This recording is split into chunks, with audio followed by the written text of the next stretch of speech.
I'm gonna do the Map Crunch Monday, the alliteration. Map Crunch Monday. That's I'm gonna do some map crunching. How's it going, Skittle? Hope you're doing well. Hope the day is going good. Howdy, howdy. All right, let me make a tweet. A good old tweet that says I'm live. I always forget. I keep forgetting to do the blue sky thingy and then the tweeting. I always forget to make notifications. Going live on Twitch. Gonna paint some. No, gonna do some virtual plein air painting from Street View. Hashtag map crunch Monday. I don't know what hashtags do, but okay. Come join on. Okay, there we go. There we map munch Monday. Map munch. Well, map crunch is one word. Map crunch, right? Map crunch. Oh, it's all one word. So it's just the two M's. Map munch. Monday map munchies. No, we're not eating the maps, and we're not munching on them. I think map crunch. I mean, I guess we aren't really crunching them either. I don't know where the crunch comes from. Some crunchy maps. So yeah, to be honest, it could be either. I don't know. Okay, but yeah, I'm gonna paint some stuff. Okay, so the very first thing, first of all, I should probably put my canvas in in the early days, no, in the early minutes of stream. Let me just open a new file. I'll open an old file, actually. Then I'll delete all the stuff. And then I'll file save as a new file. New folder. Title it that. Rename. Bing, bang, boom. I've got a new file. Let's make the background white. I don't normally paint with white backgrounds, but something about the virtual plein air painting, it makes it look all nice and tidy. I don't know. And I think that's good. Oh, I don't have a webcam yet. Let's get that going. There, I have a webcam. Let's see. But yeah, hope you're doing well, Skittle. We must munch the maps. Yeah, totally. Munch them. Munch the maps. So this is the default. I think every day Map Crunch gives a new random like daily location that is everybody has this location, I think. So if you just go to like Map Crunch, I'll put the link. You guys know what Map Crunch is. I don't know if this is the place we want to do, but it's kind of neat. People outdoors biking. This little long corridor thingy. Is that a bench? No, I don't know, maybe. Could do like a... This would be kind of a cool spot thing to paint. Do some architecture. I don't know. Can we go down here? Oh, we can. This is a cute little spot, kinda. I don't... Oh, not... Maybe not. I don't know. I like the cobblestone. Looks neat. Look at that. That's a nice spot.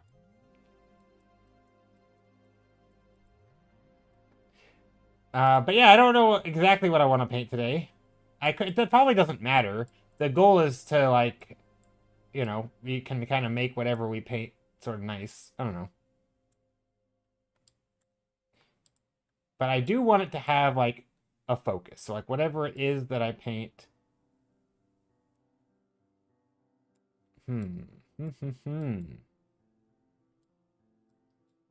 Shall probs art along sometimes the next 2 hours? Yeah, no worries. If you do, you should totally share what you work on.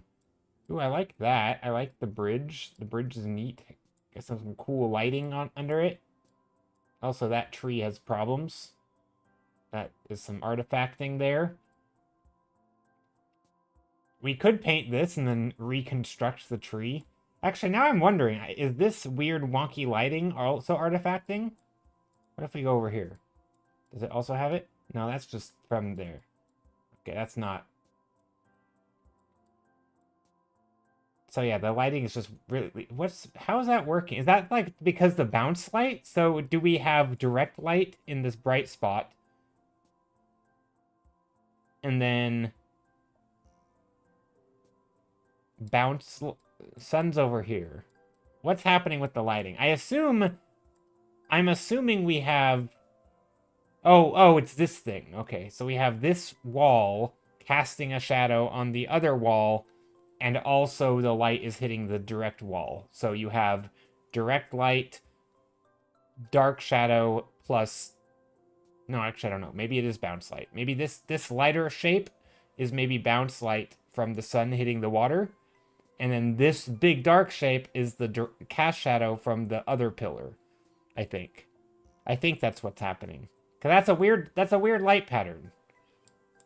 But yeah, I'm pretty sure this dark shadow that's a line right from this corner to up here. This line, everything on the right, is the cast shadow of this pillar. And then this bright spot that isn't super bright is the shadow from the bridge, but the light's being bounced up, I think. I don't even know. Maybe I'm wrong. I'm probably wrong. I'm just making that up. That's the logic in my head, though. Angel Celeste says, "Hi, it's been a while since I made stream. Glad I could be here. Hello, hope you're doing well today." So I'm going to do some map crunch painting. So basically, Street View, Google Street View. It's a site called MapCrunch, www.mapcrunch.com. Not sponsored. It's just like a free... It's basically just a randomizer. So you can go just random the location. And you can paint stuff. And you can, just... It's just a fun way to just pick a random location and go somewhere. We could end up in a field of nothing. Maybe some trees. Actually, even when I say there's nothing, this is like a really nice looking scene. Like, look at that.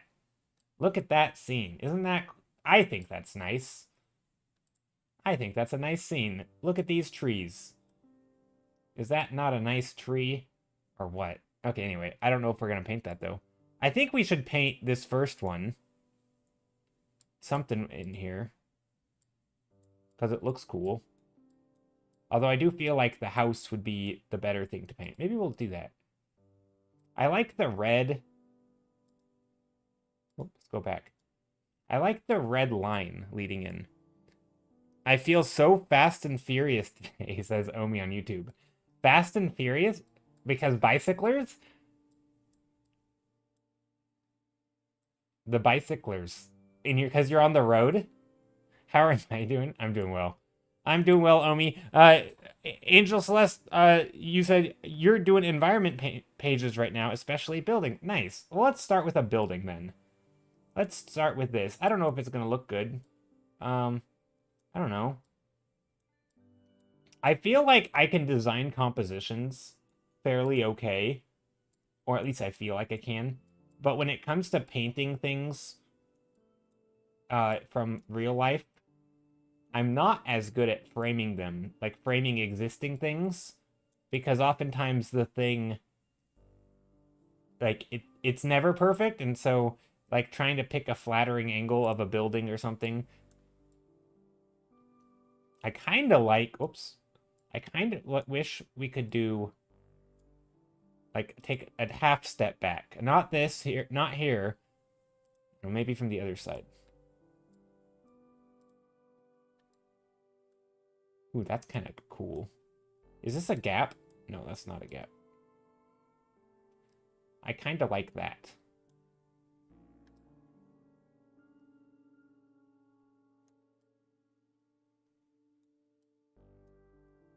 Or, yeah, and maybe we do like a spotlight effect. So this is a nice shadow. I like the shadow here. Maybe this is a better...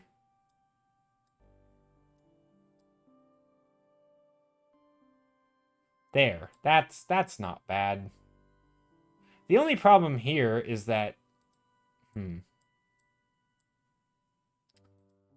I don't know what I want to paint. I'm trying to just think about how I want to frame this. Because I like that the text is here.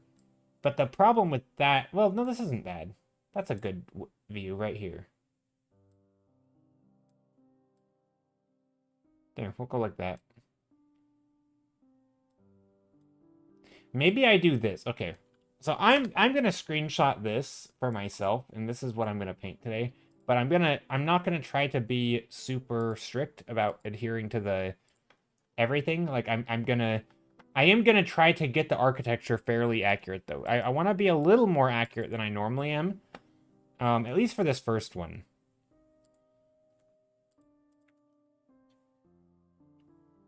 And I also want to add warmth to it, to all these scenes.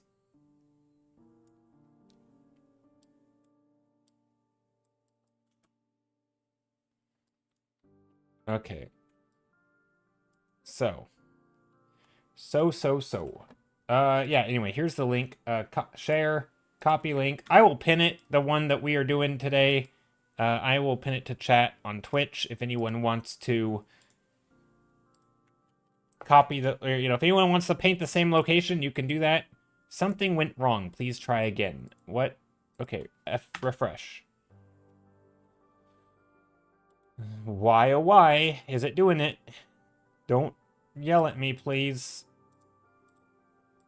Pin. There we go. Pin after manually. Unpin manually. Redeemed hydrate. Thank you for the hydrate. Okay, so this is what I'm going to paint today. We're just going to move that over there. Move this over here. And I don't know the best way to do this, to be honest. Be frank. Joe, I have sent a link. I may not paint it. So I might, but I'm not.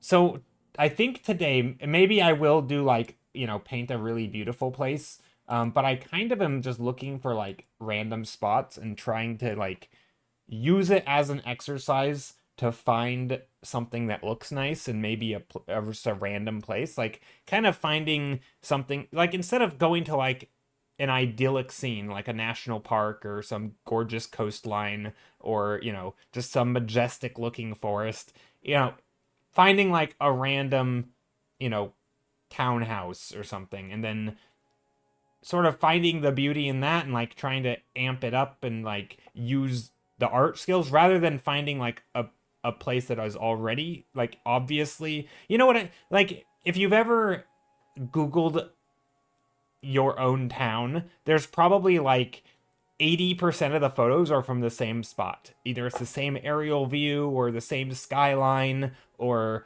a river or something that is like that sort of the gorgeous, the most beautiful spot. I don't want to paint those, right? I don't want to paint those like touristy, beautiful places. I want to find like the random thing. And then, so I might not be painting like pre-selected locations today.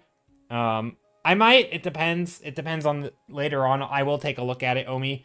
But there's no guarantee. I kind of am in the mood of just like, just kind of like walking around and trying to find angles and things that are interesting. But we'll see. We'll see how it goes. Okay, so what do I want to do here?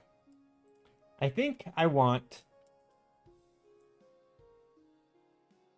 So let's do a couple stages here. Let's start with lots of warm. Yeah, let's start with warm. This is a weird brush. Hold on. Hold up. That's a weird brush. I might play around with brushes today.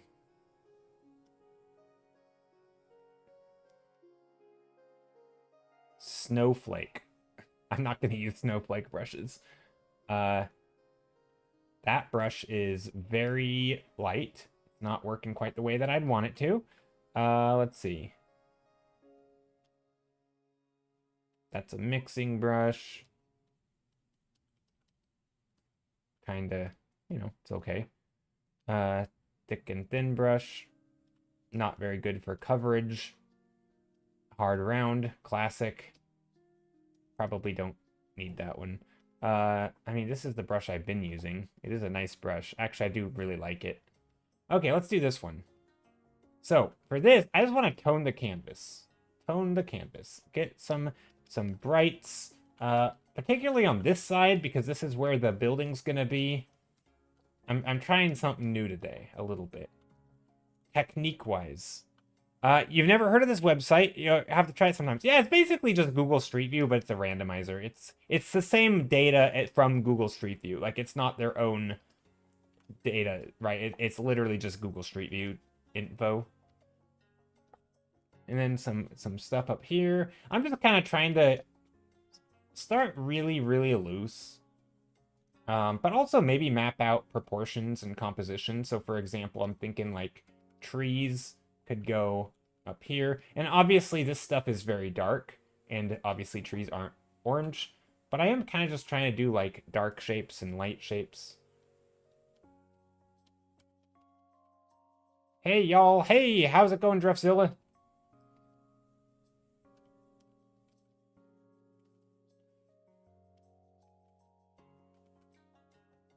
Just making some shapes. Not trying to be too picky, but I am trying to be a little bit more attentive to detail.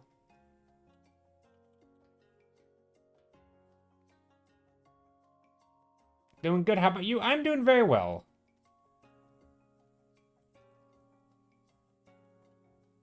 Speaking of plein air, well, it wasn't painting, but I went on a nice walk yesterday, and I actually sat down and did a sketch, IRL sketching. So it was pretty nice. Did some real life outdoor drawing. I'm not going to share it because it was terrible, but also, the experience was nice. Actually, no, mostly I'm not going to share it because I haven't taken photos of it, and I don't want to. I'm too lazy. But it wasn't. Also, I need a new sketchbook because I just grabbed a sketchbook thinking, oh, I haven't sketched in so long. I'm sure I have plenty of pages left.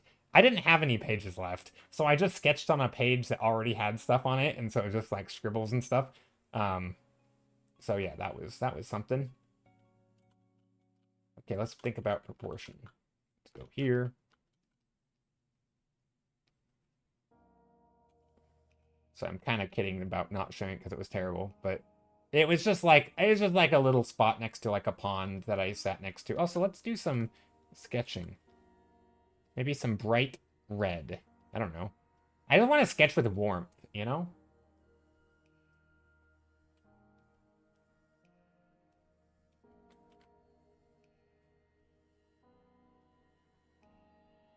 I don't know why, but the red seems fun.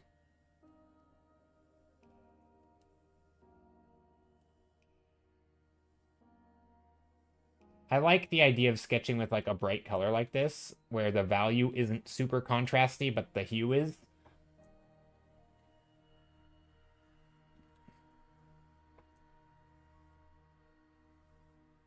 This could go like that. These could go like that. But yeah, Driftzilla, I hope you're doing well today. I think this can go here. I don't want to make anything go straight to the corner. I want to be weary of that. Hello, Legend Weaver, how's it going? Okay, so there's that. These things normally are on the side here, so maybe... Oop, that's very bold. How bold of me. I don't want to do that. Maybe we put some shapes... Maybe we move all this over here. I'm not really trying to be exact. What I'm trying to do is... I do want the structure to be like, oh, that kind of looks like the house, you know? But in terms of like angle of the roof, I don't really care if that stuff's accurate. Let's sketch through the lines here.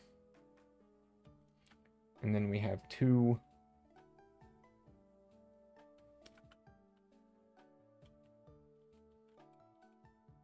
And they both come up down here. The first one's here.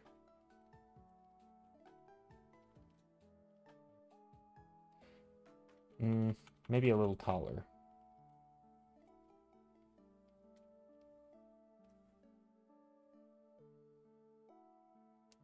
There's almost a tangent here, which I'm okay with. I think I'm okay with it. And then here we have another shape that goes like this.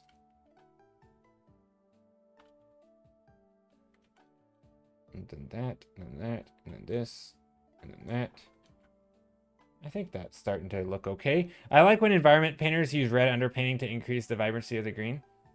Is that the reason? Maybe.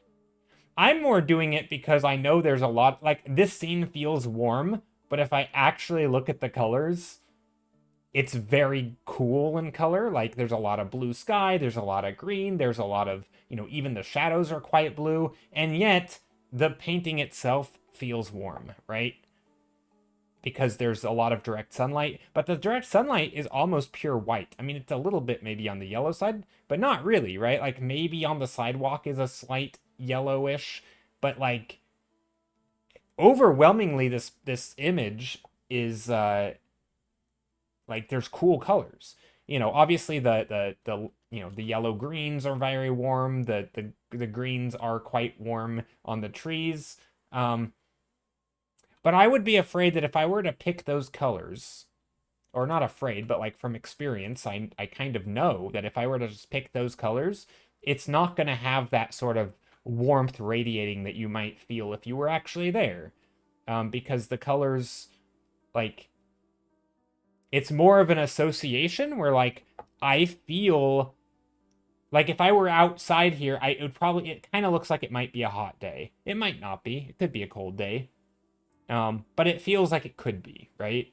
I think if you were just to color pick these colors in the painting, unless you replicated the lighting and everything perfectly, I don't think that would come across. And so I'm using the red more as a way, so that when I paint on top, hopefully some of that red will poke through, and it will kind of give those like really warm undertones. That's kind of my plan. That's my goal. And that's why I'm doing it. I don't know why other people do it. Also, I don't know. The red is like, it's easy to see without it being like a black. Sometimes when I use like black lines, they'll end up staying in the end painting on accident.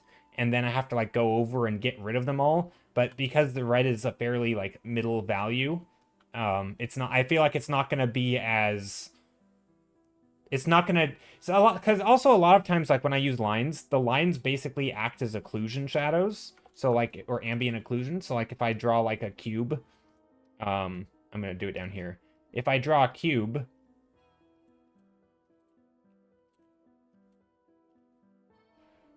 or a square, or a rectangle, and then I shade it. Let's say I shade the rectangle and say this side's in shadow, and there's a shadow coming out of here, right? A lot of times, the darkest parts of the painting are the lines that I did, right? And so they kind of act as like this occlusion down here, right? Even if I didn't intend it, it's sort of the darkest part. Same on here, right? Maybe maybe this isn't as light or something. Maybe it's something like this, right? Even if then I have to come back and manually get rid of these. And even if I do it pretty well, oftentimes I'll miss little spots, right? I'll miss bits of the, maybe I get it pretty well here. But sometimes I miss a little bit of that, those lines, and I don't get rid of them. And then they're just so dang dark, right? They're just so dark that I feel like it's, it makes it not look great. Whereas if I use a medium value, right, then I feel like I can get away with leaving them there a little bit more. And it's not going to ruin the vibe of the painting with having like deep dark lines here.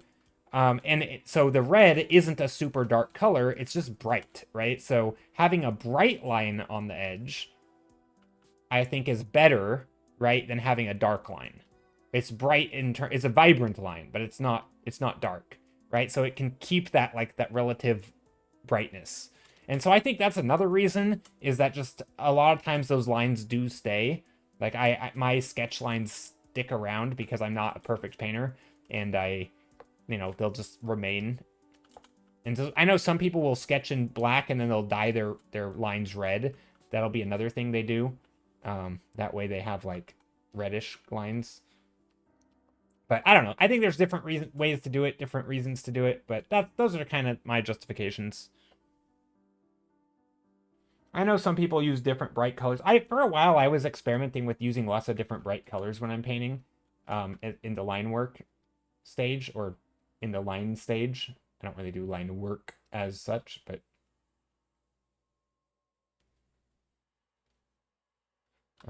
let's see. Just making sure these, maybe there's three windows here.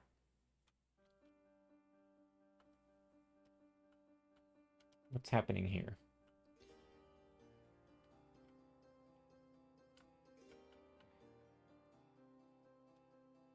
And did it improve your paintings? I like I think if I'm using line work to sketch out things, I do like, I mean, I don't know if it improved my paintings, but yeah, no, I think I think it was a difference that I liked. Because like I said, I just outlined the problem that happens, which is I oftentimes have these super dark lines remaining, and especially if you're doing like dark lines in a brightly lit painting, and you have all these little like artifacts of these little bits of dark that you kind of left behind, it kind of makes it feel not as warm. Whereas when you have that like that overwhelming warmth feel, right? You kind of just, it's almost like you've put a little bit of light over the whole thing. It plays into that feeling a little bit when you have those brighter colors, because then you don't have dark values in your painting. And so, I mean, I don't think it has to be a bright color. It doesn't have to be like a red, but really anything that's like a brighter value, right? Just a brighter value that's not hard to, you don't want to kill your eyes, right? You don't want to paint like in this. That's just hard to see. But like, you can make it vibrant, and that kind of does 2 for 1. Also in like occlusion shadows, oftentimes you get like, the only light that hits there is the warm light, so it does get quite red. And so it kind of is like I don't know, it's sort of a believable effect. But yeah, that's kind of why I'm doing it.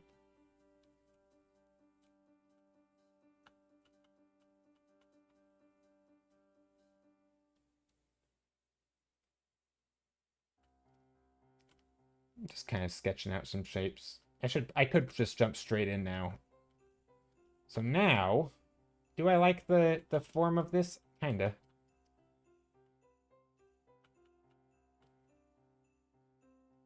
Yeah, I do like that. Okay, this can be here.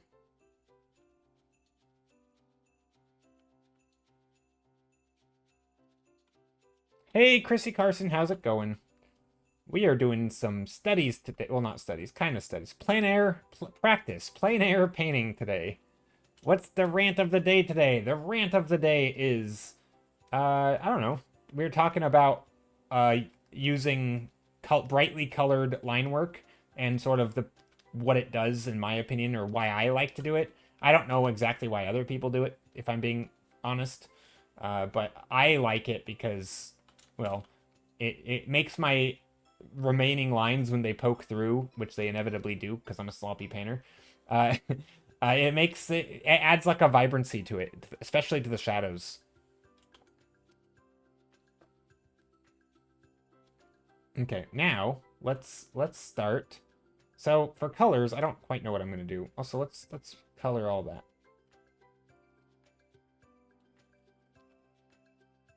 Hello, Kath, how's it going? Happy today. Also, this is very distorted. My goodness, what happened here? Kath, how are you doing? Okay, now let's take a bright white. A bright white yellow. And go boom. Hold on. It's going well. How are you? I'm doing well. I am painting something in Belgium. From Google Maps.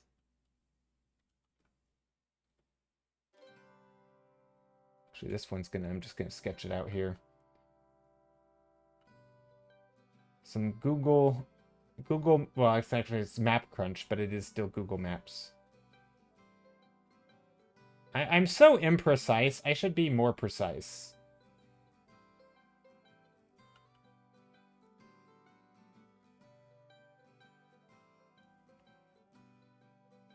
This is about, I mean, I'm not good at measuring at all by eyeballs, but maybe that's the practice of today. The practice of today is to measure with my eyeballs and not do a completely poor job. I know there's better ways to measure, like using lines on top of the drawing, and then you can measure things like finding the halfway point, treating this whole thing as a square. Um,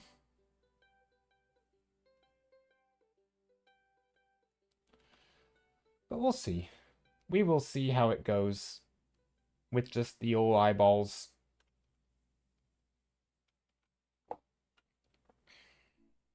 And then underneath this is a window. But yeah, I hope you're doing well. My day is nice. I actually went outside yesterday and drew. I drew some. I did some drawing outdoors. Well, not much, but a little bit. It was pretty nice. It was actually surprisingly still cool out, so it wasn't too hot, which is good because one of these days it's gonna be too hot. Um, but yeah, it was nice.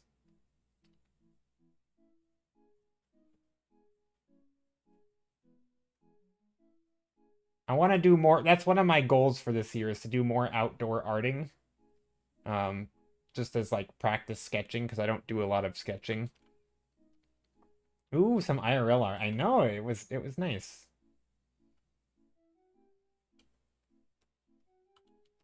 Something like that maybe, and then this could be kind of I mean, it's kind of just this grayish that's already here.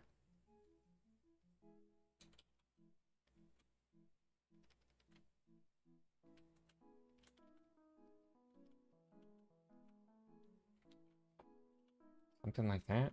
How's that looking? A little distorted.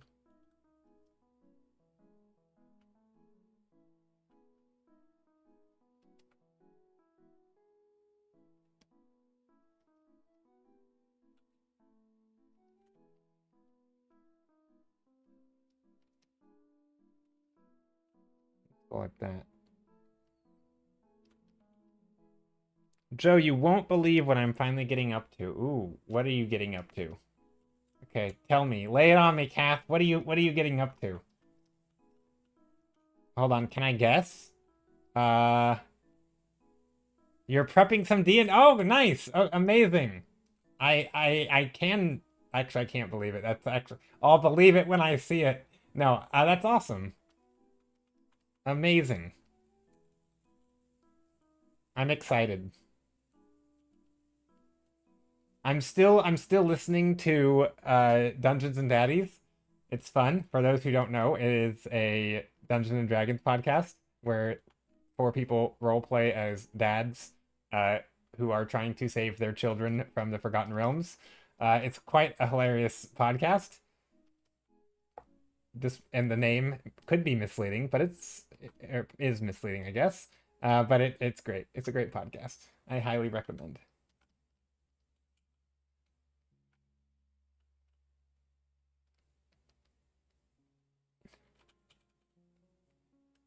Okay, now, yes, it's great. Yeah, it is. It's fun. Okay, so now there's that. Does that kind of look right? I think some of these shapes could be more pointy.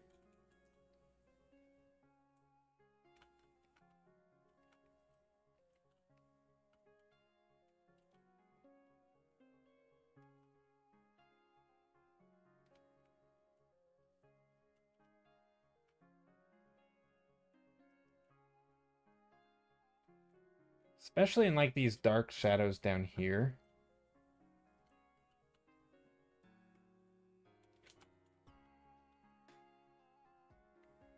And then there's some three lines here, and so this one's in the middle.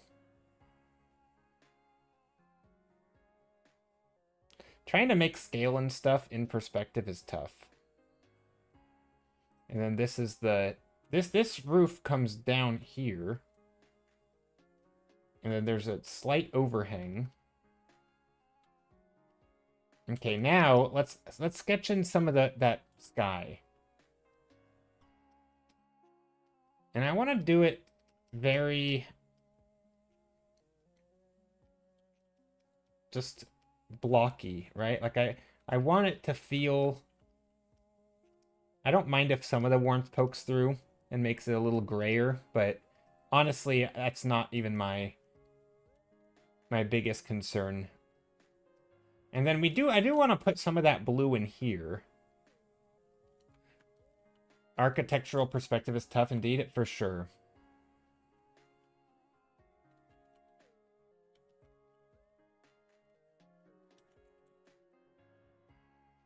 For sure.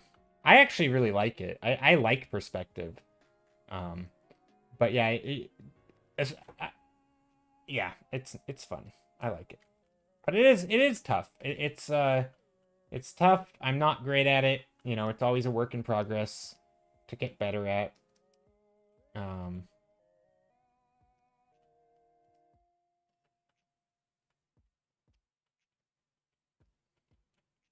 Trying to think, where is there some spots I want more white than others? Maybe more here, and then back here it could be less.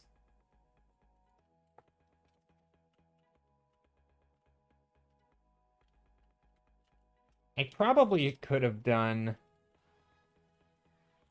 more of the, like, this stuff in the foreground. So, like, I don't actually know what's going on here. We have some like, place where they can sit. The people can sit.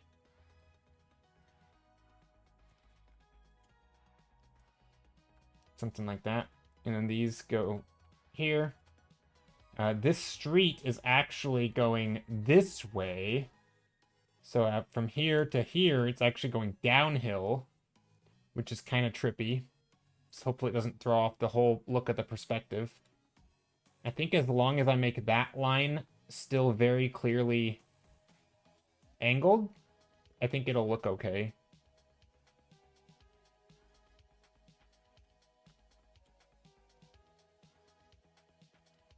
And then we have that there. And then this is in light, so we can just make the street come this way.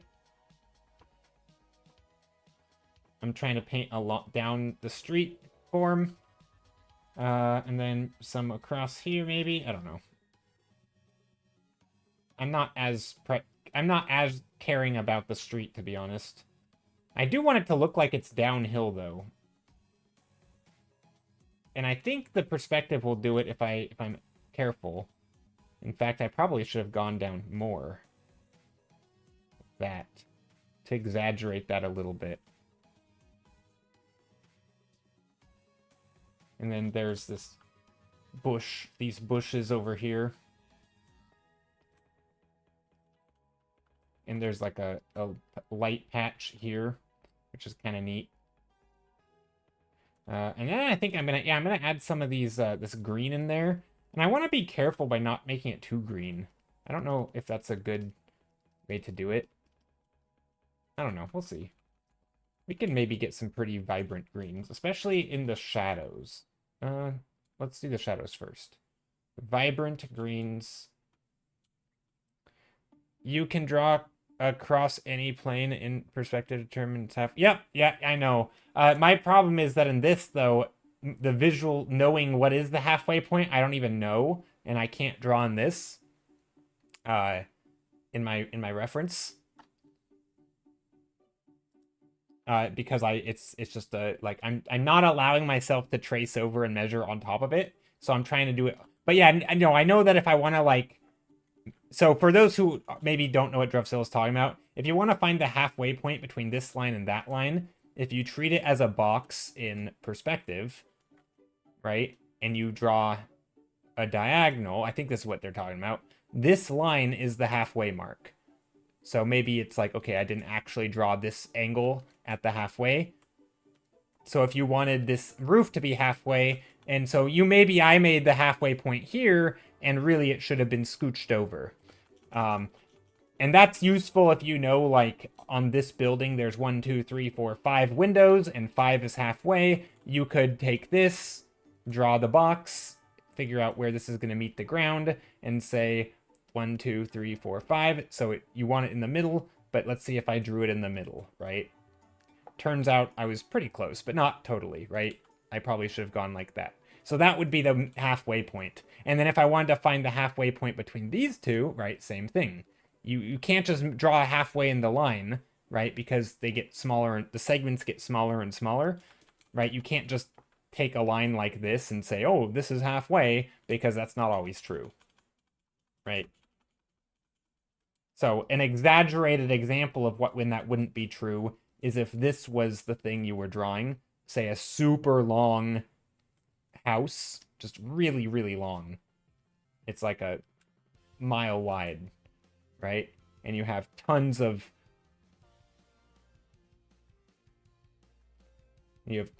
doors in here. So imagine you had like a door, and these doors get smaller and smaller, and it's just like an entire row of an Amazon fulfillment center, right? You know, and the things get really, really small. So like the building, there's tons of buildings, and just, you know, they all sorts of things, and maybe it's a whole row of apartments, whatever it is, right?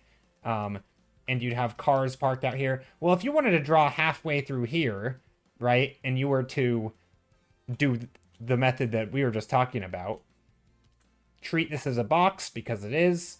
This is the halfway point in perspective, right? This does not look like halfway. So if I wanted to be precise, right, and then I would bisect these, and then this, and then these, and then this, and then, you know, this, right, and it gets smaller and smaller, right? And then if I did the same thing here, this is why I made and this is the halfway point here, right? And then this one roughly here, I'm kind of eyeballing it, right? So this is closer. So now when I'm undoing these lines to just tidy it up, this is, each one is getting, this is half. So each of these segments are the same size.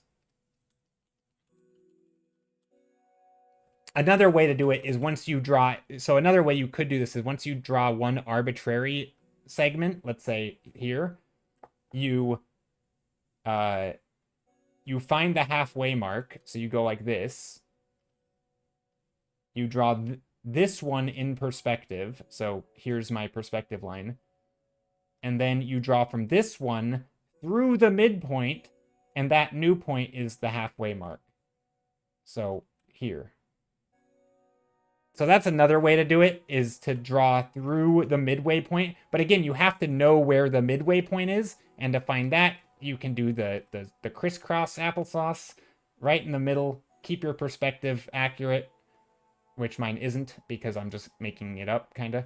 So, sorry, this is getting a bit of a mess. But this is the midway point, so this is this midsection. And if you go from this corner through the midsection, in theory, it should pop out on the other side, which for some reason it didn't. So maybe I goofed it up somewhere. I don't know. I might have goofed it up. I probably didn't draw it very well, but it is supposed to work. But yeah, generally speaking, if you want to replicate a cube or divide a thing and keep replicating. So, okay, I let me try to repeat it to where I don't actually screw it up. So let's say you have like a road, right, in perspective, okay? And you're saying, and then on the side you have, you know, we're going to set up our eye line here. Let's set up our eye line first, just to make sure everything's on the up and up, right? So you have a road here going into infinity, and then on the side of the road, you have a sidewalk. And maybe on this sidewalk, you have a very weird sign that is, I don't know. I should use a different lightness for this, but we'll just go like this. I'm just going to erase these lines because it's not a real line. And let's say you just have an arbitrary sign here. So here's our sign, and you're like, I want a whole bunch of signs. Or maybe it's a mailbox, right? A bunch of signs. And this one is, of course, going to go here. So about there. Right, and so here's our sign, our mailbox or whatever, and it's extending it in one direction that way. But the most important thing is you want to replicate it. You want to have a row of mailboxes. Well, how do you decide, right? Well, if you know where the middle is of this shape, which is coincidentally exactly where I drew it somehow. I don't know, that was by pure dumb luck, right? if you wanted another mailbox here, you could go like this. So this line is just a measuring line. And then you drop down that line. So this new line right here, that's where the next mailbox would be. It's a little bit closer. You'll notice it's a tiny bit closer. Like, so now this shape is not as wide as that shape. This shape is fatter, this shape is smaller. And if you kept doing this through the center line and then drop down, this one's going to be a little closer than that one because they're getting in perspective, right? And so that's how you can measure, you can duplicate. So if you're trying to make like a row of houses all, you know, like those, I think there's a bunch in England where like those really skinny apartment buildings all lined up next to each other. This is a good way to do it, to make sure that they're all the same width. And so if you wanted to make another one, you drop it down and then but again, you have to make sure you find the center point, and you do that first by crisscross applesaucing the first box to find the, I don't know why I'm saying applesauce. Now I want applesauce. I like how it's buildings up triangles in the process. Yeah, it's building up triangles. And of course, you know, you can do the same for like, you know, it's also hard, like if you want to know where, let's say, where is the center point here? Let's say you want to make this building a point. Instead of just guessing, right? Instead of just saying, that looks good enough, you can bisect one of these, and this center line is the real middle line. And so you can bring it up however high you want, and then rather than just eyeballing, because if your perspective is distorted, this is not going to be the midway. Like, you can't just measure the line and take half, right? You can't do math because it's not linear, right? That's because perspective is distorting things. Anyway, that's rough example there. I am not a master of perspective, but I do know that much, even though I very rarely implement it properly. But yeah, so I could do that here to do measuring, but I'm not really doing it. I don't know. I'm kind of being lazy. Also, I didn't forget to hydrate.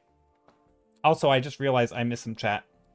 If Omi said anything, I apologize.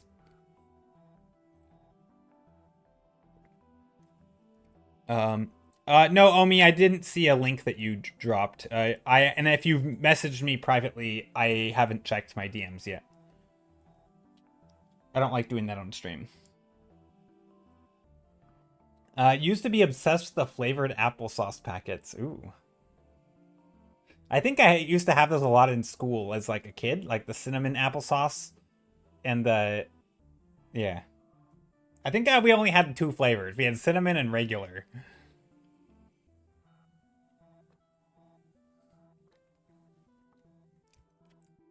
Ali Bunuwu says, I get so lost, but I know I should do it. Yeah, and I think perspective it's one of those things where it's like pattern recognition for me anyway, with like figuring out where the center point is. Like, this is a good example, right? If I wanted to divide this in half, you might intellectually know that like it's gonna be, well, actually you might not know where it is. I don't know where it is, right? You might just, I mean, maybe it literally looks like it's halfway. But sometimes you might say, like, sometimes I'll overcorrect and I'll say, well, I know this is getting smaller, even though I technically didn't draw it. Actually, this is not getting smaller, but it should be getting smaller, right? And so you might know it's getting smaller, so you know it's not going to be quite halfway. And actually, this is a good example of that. Look, so if you do this, let's say your square is a parallelogram, right? So it's not in perspective. This will actually be halfway or pretty close, right? But if I do it again, but this time this bottom line was different, let's say this was more converged, look at what happens now. Now if I draw these lines, look how far back that center line went, right? That center line went from the yellow line was the center line at first, and now it's the green line, just because I've shifted the perspective inward. So it went from, this was like a basically no perspective, which was roughly, I bet you if you were to measure this red line, or sorry, this purple line, if you were to take the purple line and measure it and divide it in half, you'd probably end up where that yellow line is, right? But in perspective, it's the green line if it's actually converging. So, and the more it converges, right, the more exaggerated it is, the more extreme that center line's going to be, right? So again, if I do this with the purple line, now the purple line's moved way far back, right? So the yellow one was with no distortion, the green was with mild distortion, with this red line here that's now green. And then the purple was with the purple distortion, which is crazy distortion. And so it's way far in the distance, right? And that's the halfway point on each one. So it changes depending on how exaggerated it is. So anyway, I'm sure you guys already knew that, but it's nice to be reminded of that, like, the more extreme the shape converging.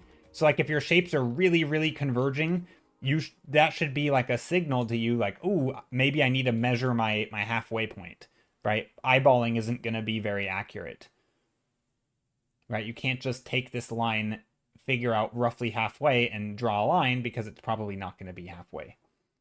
Anyway, it's useful. I think it's very useful. Okay, so now I'm going to add some yellow greens, fairly dark. I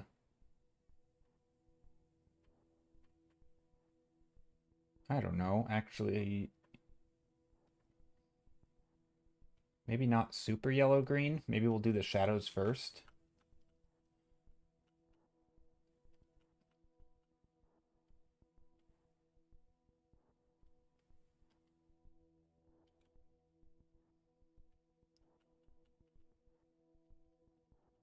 So I'm going to layer the yellow on top of the green. And I'm trying not to press super hard. I'm trying to let some of that red poke through, just because I think it looks cool.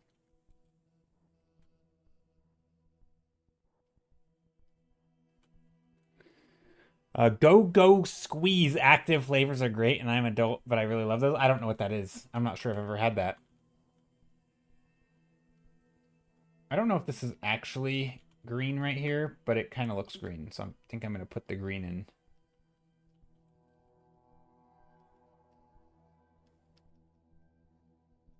Okay, and then back here, some green. Again, this is a little bit lighter. This feels all more warm, so I'm just going to really, really lightly push this in.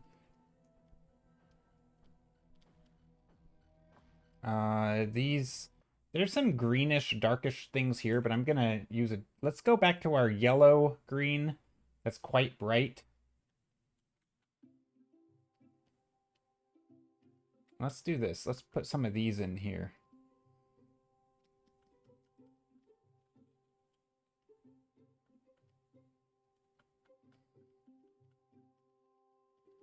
There's a tree here and another tree here.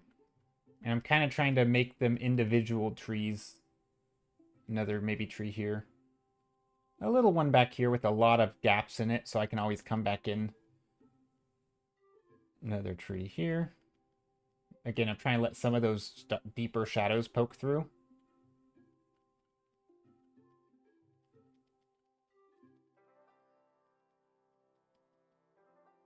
Luckily, a texture brush is good at that. And then this one has some light. This one actually feels more lime green, so maybe I shouldn't use the same brush there. This is the most care I've taken on one of these plein air paintings. I don't normally take this much care on them to, like, make it kind of... I mean, maybe not the most that I've done, but I am trying to make it kind of accurate.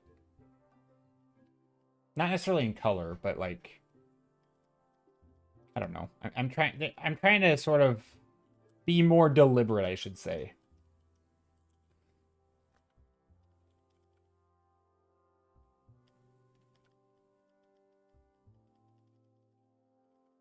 There is a lot of shadow here. This pole. And then, let's see. What are we doing here? A lot of these, this foliage, even though there is a hardish shadow,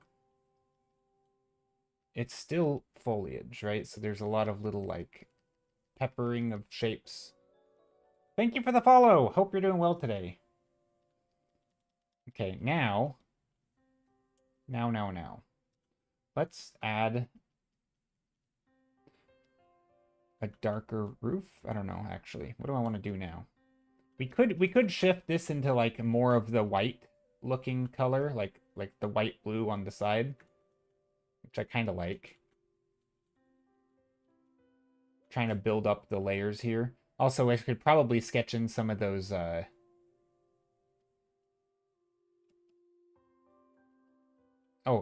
can do this.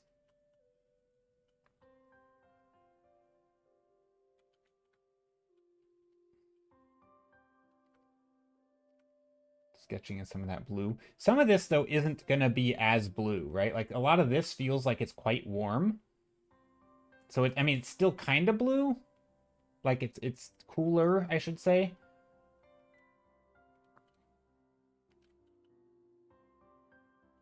Like this shape here. But it's not as cool, at least to me, as this big surface. This big surface feels like, because it's so open air, you get a lot more of the blue. This one, I suspect, you get a lot more bounce light coming in from, like, this wall over here, right? So there's this side, and what the back side of this face is probably bouncing in light into here. So it's just not quite as cool. It's still in shadow, but it's not as intense. That's again, that's why I suspect it's that way. I don't know for sure because I can't see it, but I'm making an educated guess. But yeah, I hope everyone's doing well. If anyone's doing any art, I would love to see. You're always welcome to share.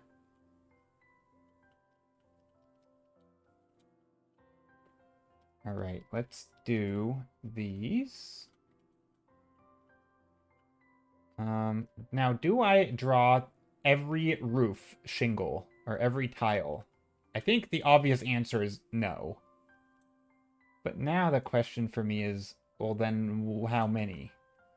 How much do I draw?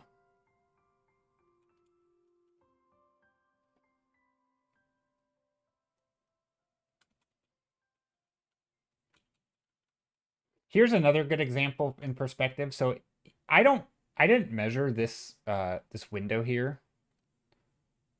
But the only thing I do know is that I want these two windows to be on the same height. So I am gonna draw that. So I measured it, I kind of sketched it, and same for the top, right? So if this is in perspective roughly, this is where I've goofed up, right? Because this window is this little whatever you call it, this thingy that sticks out is not the same height as this. So I could bring this one up more and do that, and then maybe this one would go up here. Maybe that's what I do. That's what I'm gonna do.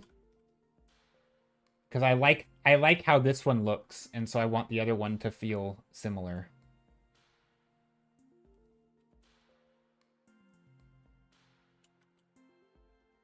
Polestone, thanks for being here.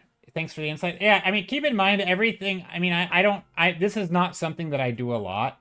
This, like virtual plein air painting and measuring and stuff. So you'd probably get more from someone who does a lot of like eyeball painting from visuals. I don't do as much of this, of like with measuring and stuff. Didn't I just do this and then I fail? Oh, that's why. I didn't bring this back up. This needed to be taller. Can even sketch that in here.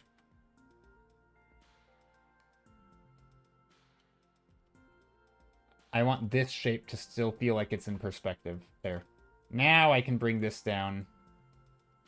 Okay. I just wanted these two windows to look like they were the same size in perspective, or roughly the same size in perspective.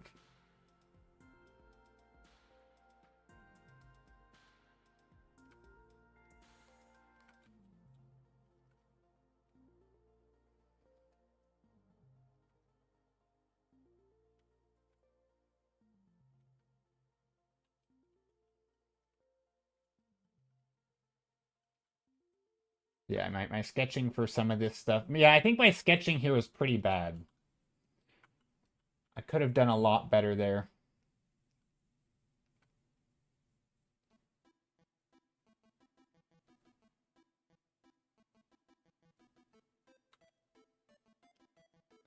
There. I like that. Okay, so now, does that look right? I mean, kinda. There's some issues, I think. Hello, Iron Matt, how's it going? Okay, let's sketch in some of these window thingies. These big windows here. Also, this is another thing, right? Again, if you treat this whole thing as a big square, I'm just gonna draw the square. I don't know where the ground plane is, but, you know, if you draw the square here, if you were to make, you know, whatever the square, let's call it here, right? Doesn't matter. Let's just call it there. We're just going to chop it off. If you were to draw these windows all in a row and extend that line, this is where they would come out on the other side, right? Obviously going to the vanishing point that's over here somewhere. Again, I'm eyeballing it. So this row of windows, because I know they're at the same height, I need to make sure they're following that line, right? So I'm going to bust out my red here. Trying to make these converge and just sketch that line. That way I know this window needs to be following this height. And then this over here, how do I do that? Maybe like divide it into thirds. So this is the midpoint. I guess just like halfway through here is the corner, and then halfway through, about halfway through here is the inside. So no, that doesn't look right. I don't know what I'm doing. I'm just gonna eyeball it. Can't go wrong there. That'll work. And we have a little bit of gap between the flowers and these windows.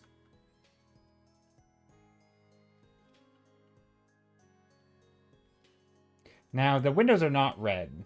They are blue. So I'm gonna... Do I paint them blue? Yeah, I think I do. Let's go dark blue. Or just a dark gray, maybe.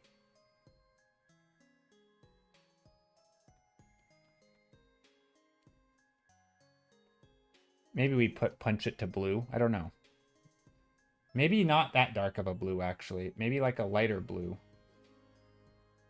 And even lighter in the distance. I don't know. Let's try it. Let's try it.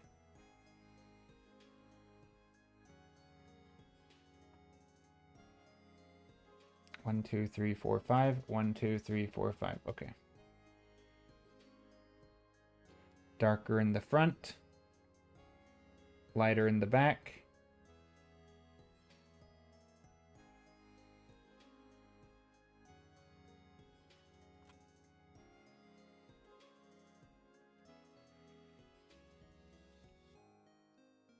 Iron Matt, hope you're doing well today. Hope everyone's doing well. Also, if anybody wants to join along, this scene is pinned to the top, so you can paint the same thing or a similar spot.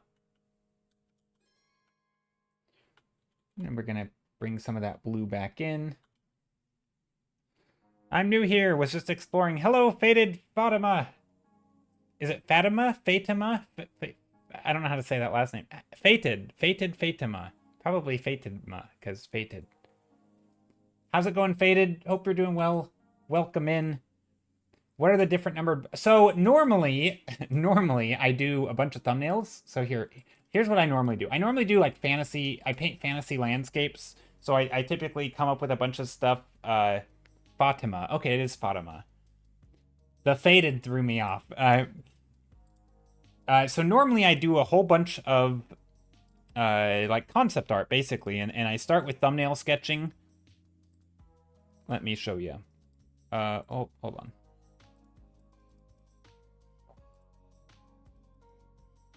So like last stream I did these. They're just little sketches, and I number them just so that there's different options so that we can vote. And then as a community we vote on them. And so this one won the vote, and then I worked on that till the end of stream, and it turned into this. Today I'm doing something a little different. I'm painting directly from Google Street View. And so, or not directly, I took a screenshot of it. But because I'm painting from Street View, I'm not really doing, I mean, I'm still kind of doing thumbnails, but not really. I'm just using the template so that when if I do multiple sketches, there's just multiple boxes. They're just little thumbnail boxes with numbers. But yeah, today's what I'm calling not plein air. What did I call it? Map Crunch Monday. Map Crunch is the website that I use. It's this. It's just Google Street View. You can walk around, pick a spot, paint, just like you could, it's kind of like walking around in real life. How long do you do your quick sketches? So these, like the actual thumbnails, anywhere from here, let me pick out just a random day. This day. So like these probably like anywhere from 5 minutes to 20 minutes a piece. They're just really quick sketches, just blobs basically, that can sort of kickstart a potential painting. Just stuff. But the one I'm doing today, no, I'm spending a lot longer. I've spent like almost an hour on this already. I'm going a little bit more slow and measuring things out. I'm kind of using this as a bit of a study and practice with proportions and measuring and just being a little bit more deliberate. So today is a bit more like of a study day. Just being more deliberate. Because that's something that I lack a lot of the time, is like I'm so sort of, I paint very quick and then I end up making a lot of mistakes and I sort of ingrain, maybe not bad habits into my head, but I do sort of get a little lazy. And so it's just nice to slow down sometimes and sort of train yourself to make careful observations so that when you do paint fast, you can make those observations quicker. You get so caught up in details. I need to work on sketch fasting. I mean, I think, yeah, some people say that works for them to paint fast, to be able to paint fast. But I actually find that as long as your focus is still on things like composition, and especially with like this stuff, as long as your focus is on composition, I don't think it matters if you're painting quickly or slowly. It's still just about the big shapes, like, oh, there's going to be a mountain back here, and oh, the mountain is going to have, ridges of light or something, and maybe there's a tower up here, and the tower is, way above everything else, and one side has a little bit of light, and oh, I need some light behind it so you can see, this stuff I find you don't need to, like, as long as you're focusing on the important stuff for like composition. Obviously, you do have to be careful not to get too caught up in details always, but I don't think it's inherently painting fast is going to make you better at painting fast. I think it's more of, I don't think I think if you want to get better at painting quickly, it's not always a matter of like, oh, I've got to practice painting quickly. Because you might end up just like trying to paint the details faster. I mean, hopefully you don't, but yeah, it's less about detail. Yeah, I'm changing. So this one, I'm not even going to save this. So if I mess it up, that's fine. But yeah, a lot of times it's like, I'm just playing around, trying things out. I'm not worried about painting directly over it. These aren't finished sketches by any means. Maybe I think it'd be cool to have a wall here or something, some sort of castle. I don't know. Maybe there's other things up here. I have no idea what I'm painting. Let's make a building. Something like that, right? And so a lot of this kind of thing is it's like carving out forms and shapes, I guess. I don't know about that shape, but anyway. Yeah, maybe not the greatest shape there. And then maybe we get some big trees in the foreground.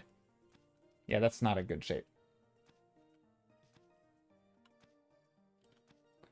But yeah, because I think I always use analogies that people don't like because they're unrelatable, and which is like the opposite of what a good analogy is supposed to be able to do. But like I don't know if you know anything about chess, But one of my favorite analogies for like, if you want to get good at speed chess, the way to get good is to slow down, do long format studies, really analyze your games, and sort of learn those patterns and fundamental skills that you need to learn so that when you do apply them quickly, you can just crank them out without having to think, right? And I think the same is true with art. Like, it I think sometimes people see someone paint quickly and they're like, wow, I got to start practicing getting faster by painting faster. And I don't think that's true, but it is a shift away from details, right? I think it's less about details and more about composition, big shapes and form, light and shadow, stuff that's going to make stuff read quickly. More impressionistic, I guess.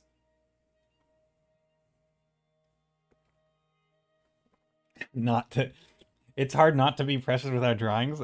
Yeah, I'm not very precious with my drawings, I'll be honest.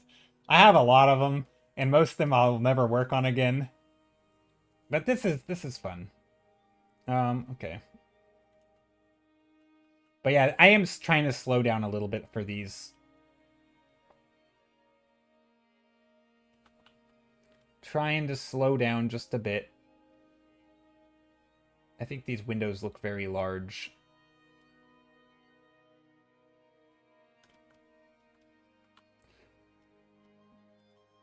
And maybe we do... I don't know if I want to draw these crossbars in here. At some point, this is going to get too detailed. Right? Like, even these little beams across the windows. Like, how much is too much, you know? I don't know.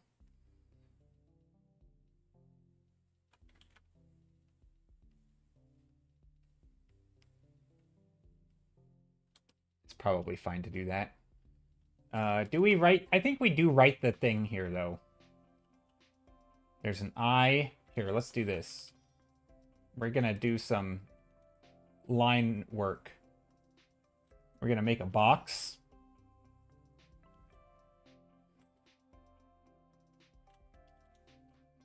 And then we're going to write in this. Okay. Let me go to the actual thing here.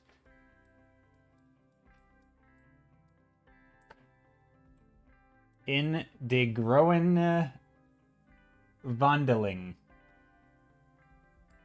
In Belgium. Okay. We're in Belgium here. I don't normally do this. I would normally just write it straight on the thing, but I'm just gonna write it here. Just nice, and I guess I could use a font.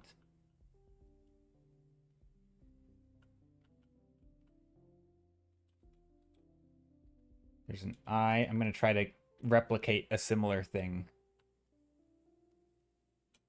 Yeah, it's probably not gonna be perfect. N.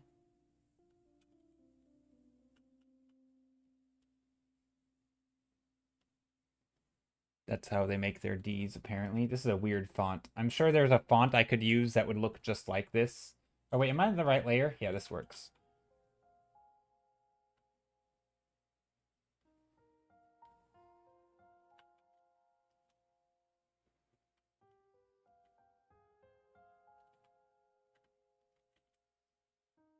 I don't know how to do fonts, but I'm just gonna spell it out.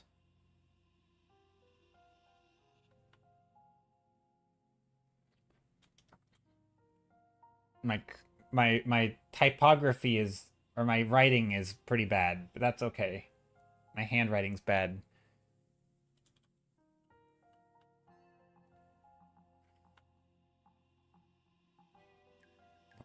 I'm focusing here.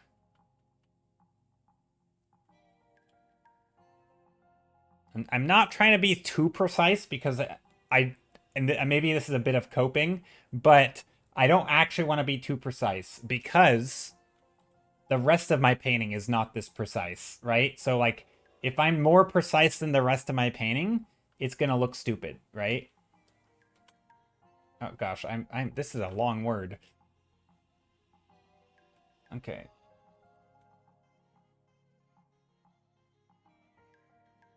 What if I was on the wrong layer the whole time? How embarrassing would that be? I'd have to redo all of this.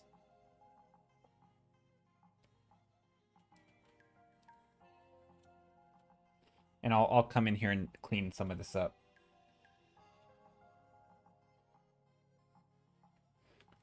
Let me see if chat's saying anything. But Pulsetone said hello. Oh wait, Faded Fatima said hello, and then or also hello, and then hello. Oh wait, Faded says I think the thing I am coming into is less perfection, more experimentation, like you do in the beginning. For me, I get caught up in ideas. There's so much conflicting advice out there. The one I need to practice more is to create more, to get in the habit of creating and discipline. I don't know if that's being clear.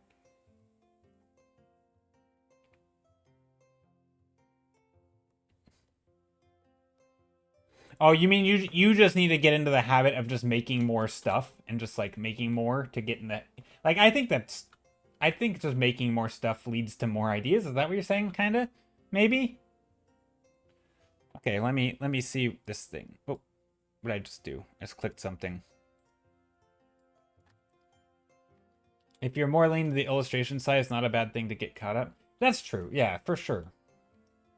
Yeah, no, I think Pulse Tone is totally right. I think if you're doing the illustration side, it's fine to get caught up in like the details and stuff. But I still think even if you're doing illustration, the details should still be like an ending thing. So the focus in this early stages should still be on like the composition and the planning and experimentation with like how do you do storytelling and all that. Like I think it's maybe not should. Every time I say the word should, there's always going to be somebody like, how dare you tell me what I should do? Do whatever you want. But like, depending on what your goals are, right? If you want to be a great storyteller with pictures, which I am not, by the way, then I still think you should focus more on like the early stages and setting up your painting and really planning that's how you tell that story. Details are might also be very important, but they aren't things that are important at the start typically. I think, and I also think this is another thing we talked about this last. Also, my text here is getting really funky looking, which is fine. I'm getting sloppy. This is a funky looking G. Okay. Good enough. Now, I'm going to take this.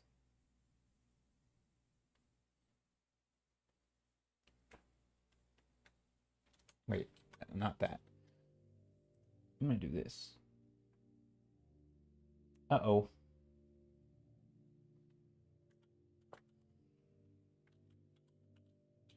We'll add back in that G. I don't know if this is going to work, but I've never done this before, by the way. Okay, now let's see if we can't just scale this in. I know this is weird because this is like such a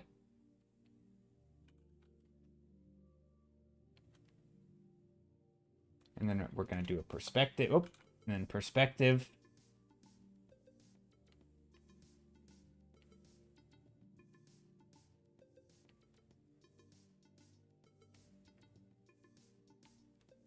Is that better? I don't know.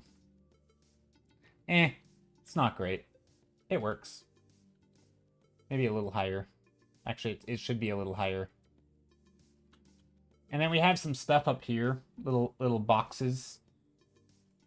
Little planter boxes, I think.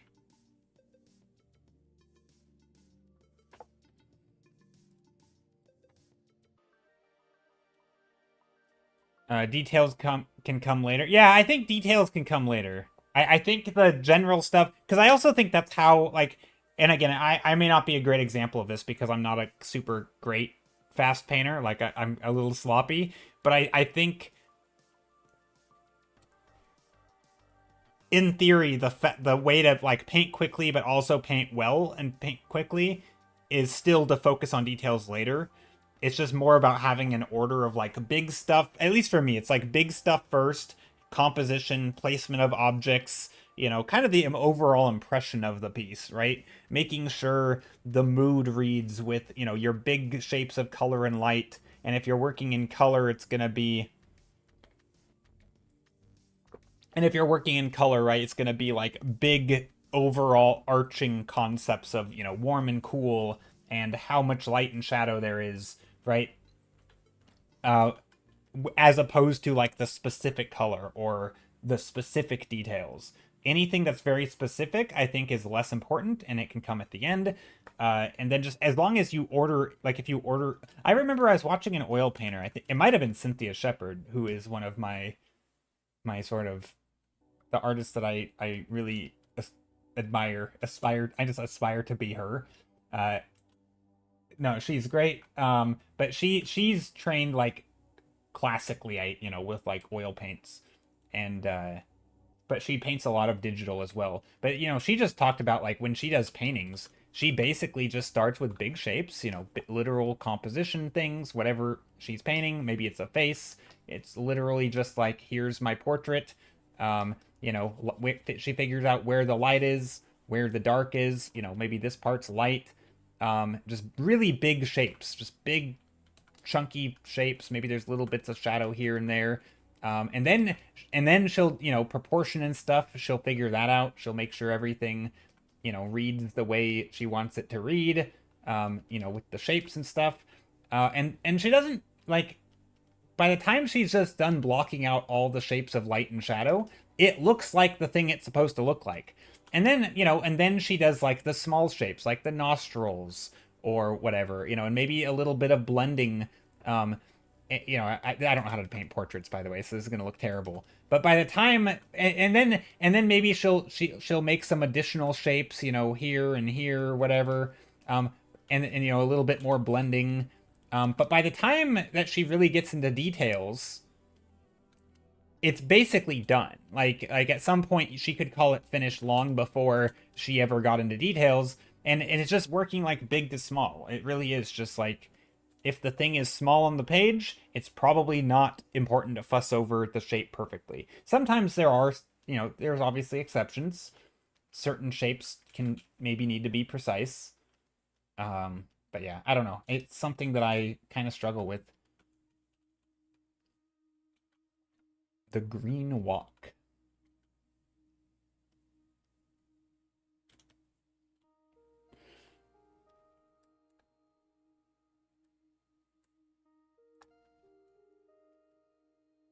Yeah, it's hard to, I think. Yeah, it's definitely hard. Also, something about the colors just aren't vibing. I think I want to get more of these grays in here.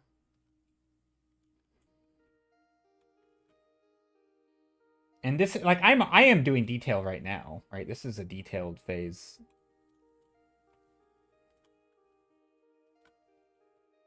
I don't know. I should probably skip to the next painting, though. This one is, I'm pretty happy with it.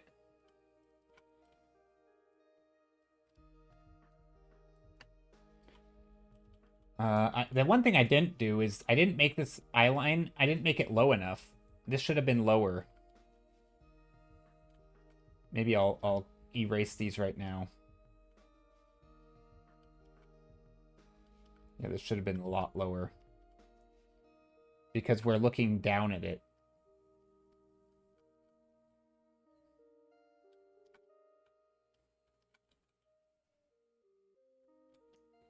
And then this middle one, no, 2 over, 1, 2. This one is the door. These others are the windows. I think this one's the door. I'm gonna make it a little bit darker.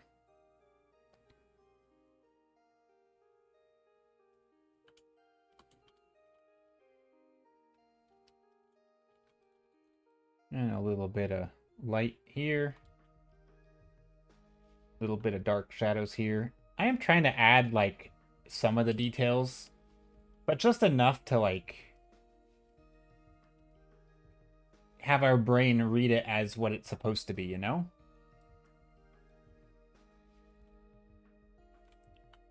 This can also be darker here.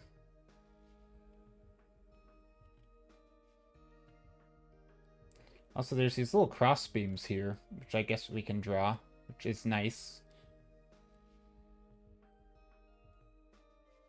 I think it's best to know all kinds of processes so you can at any stage improve the painting in some way to get it moving forward. And if you need to work on some detail before you can make other decisions, that might be what you have to do. That's fair. That's a totally fair point. I think that's definitely something that, yeah, no, I think you're totally right.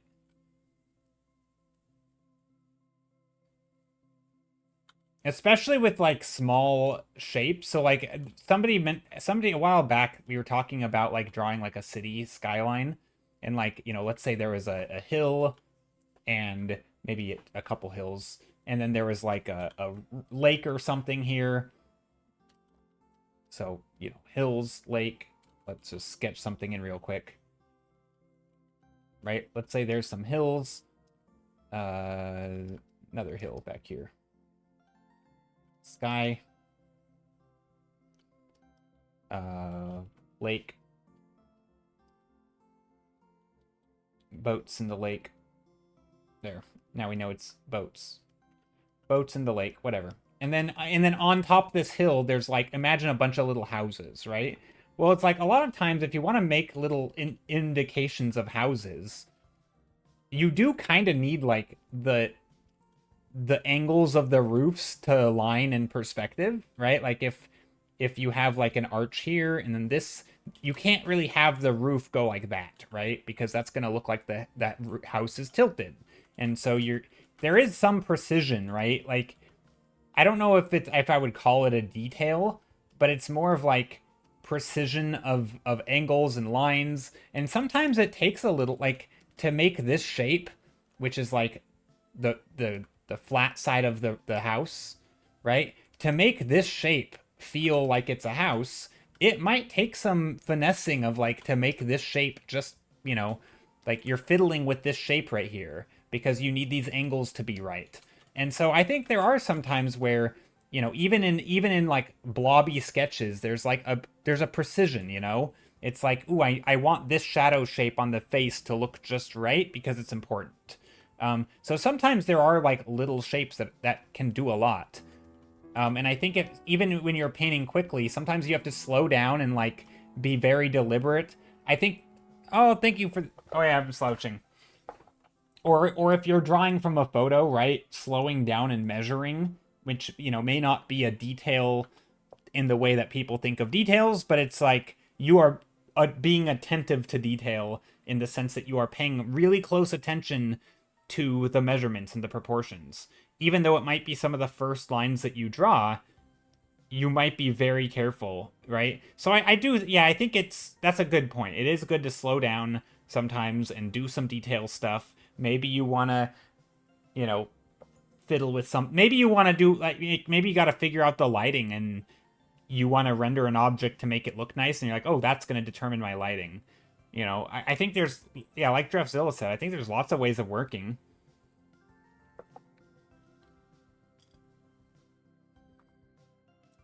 And I think in my opinion, the best way, no, not the best way, but my goal, I guess, my ideal way of working would be to have so many ways of working that I can just seamlessly move and flow between them and basically not have to really worry about too much stuff. I think that's the way that I would want to work.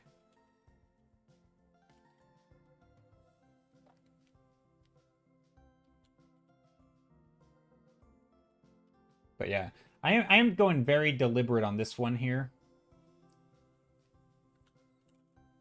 Because I mean, in some ways, I do. I'm doing a bit of it, right? I'm not gonna pretend that I'm like a master at that, but I do work pretty fluidly when I'm painting. Obviously, I'm not right now because I'm very deliberately trying to paint a thing that's in a photo. But generally speaking, I do paint pretty fluidly. I start in color, I just kind of jump around, and I like working that way. It's a lot of fun. And there are definitely are some skills that I sort of, uh, you know, rely on to be able to jump around, and some that I need to get better at to do it even better.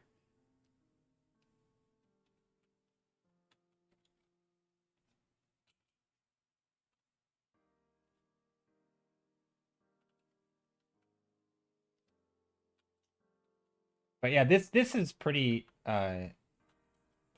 straightforward.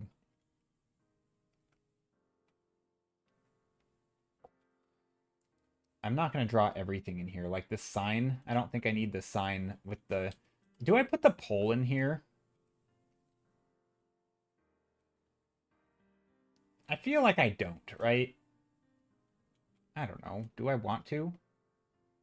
Not really. Is that wrong to leave it out? I mean, I know someone's gonna be like, it's not wrong to do anything. It's your painting. But like, if I were to give this exact painting or this exact image to 20 plein air painters who are all extremely much better than me, how many of them would draw that pole? You know? I'm curious because I feel like it might be a nice detail to like add character to the scene. But on the other hand, maybe it's just distracting. Makes it look older without it.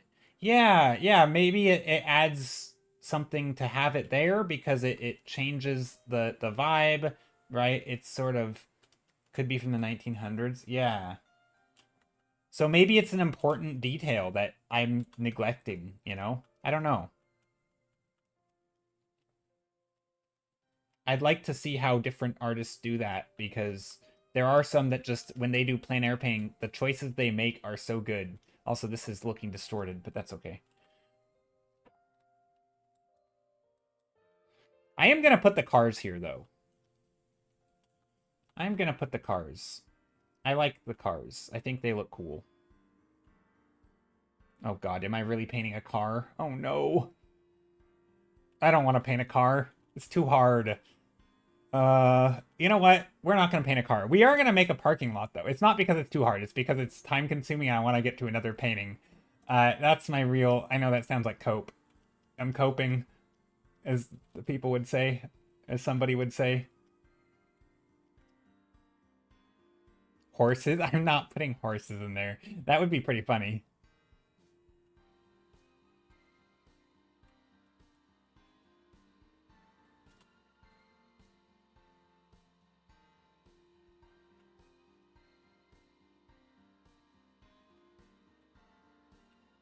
Little bits of dark here, maybe.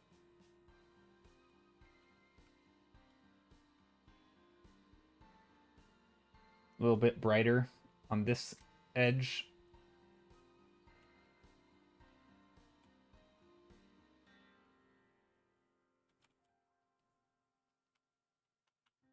A little bit of a dark shape here. I do like this. I'm happy with it. Also, I'm missing some windows.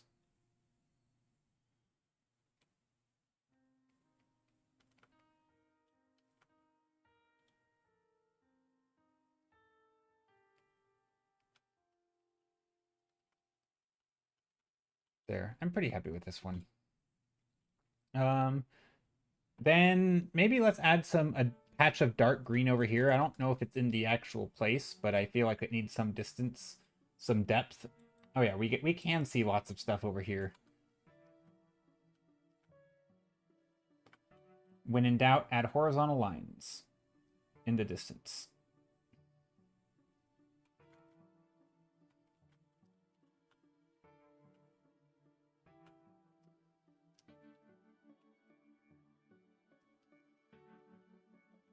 There. I think that we're pretty much done with this. I like it. I'm pretty happy with it. I'm normally not this careful with these things.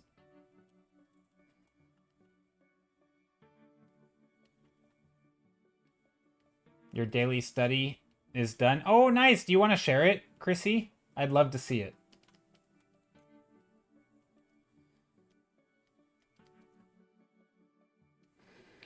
We could go a little bit brighter in some of these spots if we wanted. Maybe like right here we go brighter.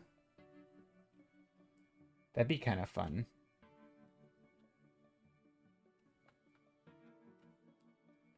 Just this one right here. Maybe also this one.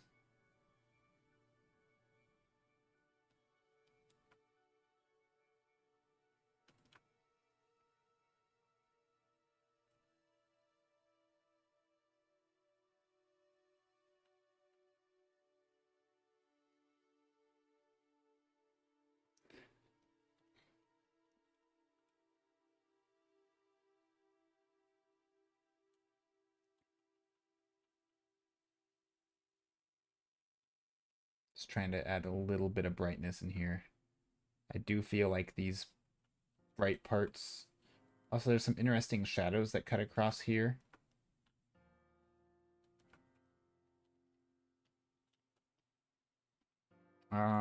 Maybe it's also a little bit of a like a sunroof up here that's catching some light, which is kind of neat.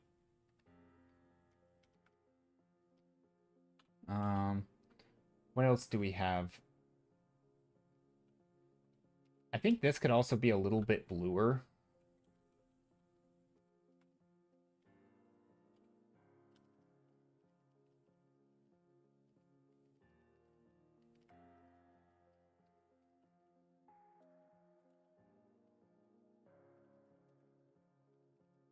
There, let's save it. Okay, let's take a look, Chrissy. Ooh, this is gorgeous. I love it. I love that. I think this is a really good painting because we were just talking about like painting quicker. I think this, like, maybe minus the stars, because that could have taken forever to like add all those little speckles, and I don't know if you did those by hand or not. But like just the silhouette of the dark stuff, right? Like that's something that I think that's a good spot where, like, if you wanted to practice painting fast, like this painting minus the sky, if you treat the sky as like a solid color, you're basically just painting the shapes, right? You're just doing silhouettes. And I feel like those silhouettes, those are just like nice shape designy things you can simplify, right? Or get as nuanced as you want. The sky looks like it would be a pain in the butt without some fancy brushes. You did a really nice job on it. I like it. Very cool, Chrissy. Gorgeous painting. You're still learning how to use all the Nathan Fowlkes brushes that you got in his class? Nice. Okay, let's do another scene, because I think this one's a good one to call finished. Let's do another one. You know what? I'm going to do this, just so I have more real estate on my canvas. Let's go to MapCrunch, and let's pick a new spot. Okay, new spot time. Go. Randoming, and we're in the middle of nowhere. Okay. Well, that's a place. We're just in the... Actually, there's some pretty cool trees over here. Do we go over there to these cool trees? Like, that's a cool tree. I like that tree. That's a good tree. That's a good looking tree. Some of the green here is pretty nice too. There's some neat... You could definitely amp up the vibrancy in this place. Or if you wanted to do like some of these rocks. There's these boulders here with some neat shadows and stuff. You know, even though this place looks kind of barren, it's I think there's some neat stuff here. You could always paint like the embankment here. Could be kind of neat. Could also do this, just like the scene looking out. If anybody wants this location, maybe we do one more. Do we skip it? What do you guys think? Skip or paint this one? We could do another. We could randomize it again and see what we roll. Roll the dice. I mean, it's okay. Skip? Okay. Somebody, Starlook said skip. Okay, 2 skips. All right, next. And it's another tree in the desert. Look at that. Ooh, are we at the end of the road? No. We got a worse looking desert. No, this looks more... Where is this? Southern District? It doesn't say. We just got another tree in the desert. Skip until not tree in the desert. Okay, let's skip. Okay, not tree in the desert. We've got tree in the city. Oh, this is kind of neat. We could do like a little stand here. Little...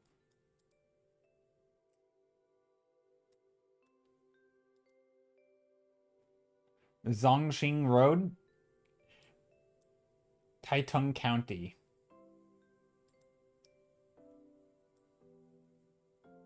This is kind of neat. That's a neat place. Look, just peeping into someone's garage. Just totally not intrusive at all.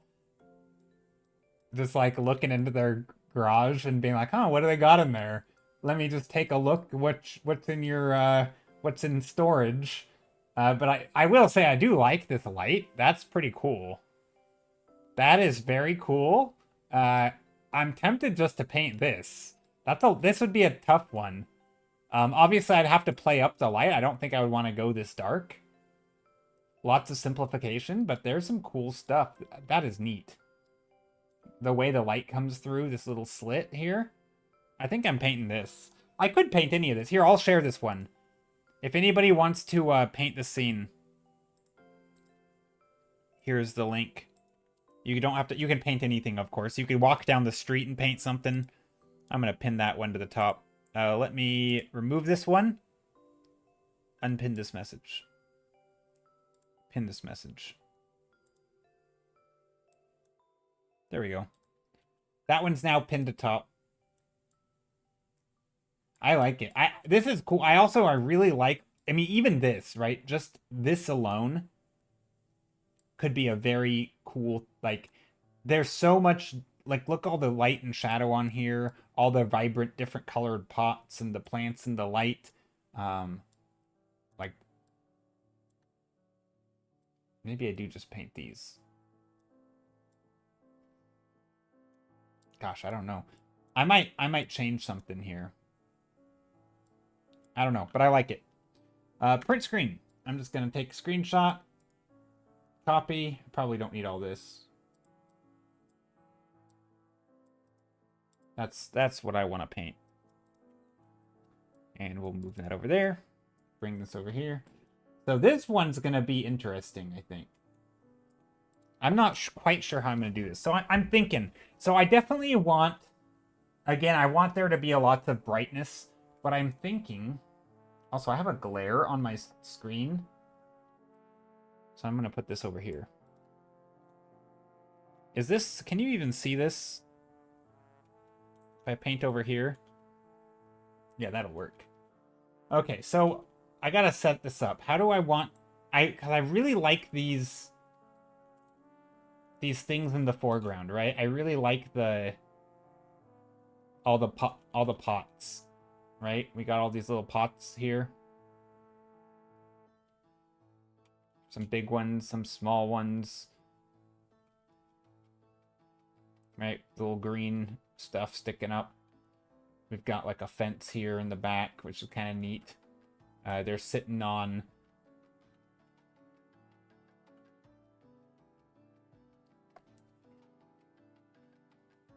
these shapes, right? I'm just kind of sketching out. So I can start planning composition. I do like that there's this. I also like that we can see the arching here, which is kind of neat. Now the question is, what do we do with all of this?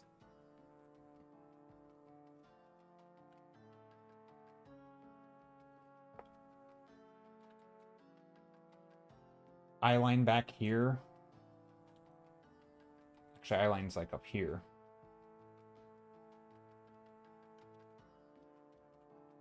And we're driving up, right? It must be a ramp of some sort. It's got to be a ramp.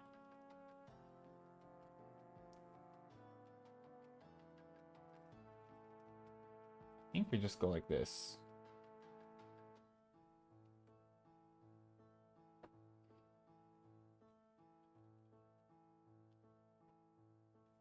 Now, this isn't very interesting, though, right? Because there's nothing in here.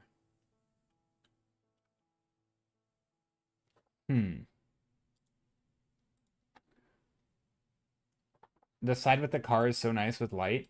Oh, I missed it. Let me go back. Let me take a look. Yeah, there was a lot of cool stuff there. Oh, let me take a look.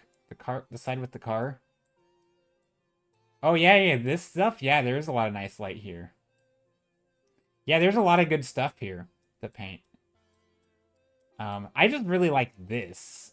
This feels like it's the thing I want to paint, but I also like this. So how do I frame it? Like maybe like that? Maybe I do something more like that.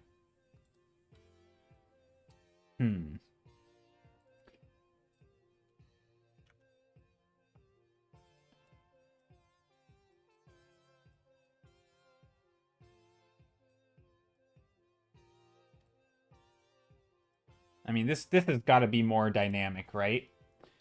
Than being straight.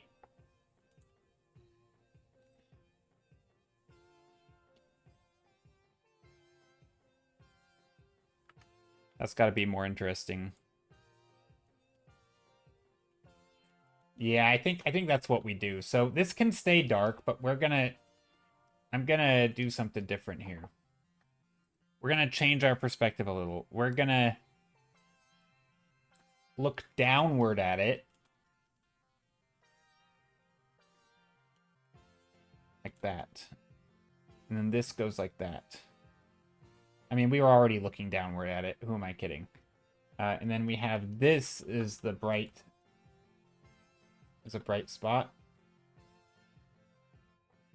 And then we'll have the little thingies sitting up here, little pots. Again, I'm not drawing them. I'm just slapping them in roughly. Some big ones, some small ones, some small ones, some big ones.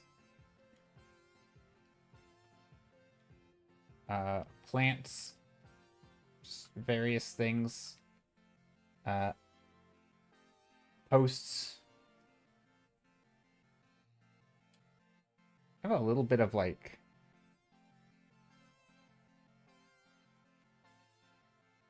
I'm just blocking stuff in.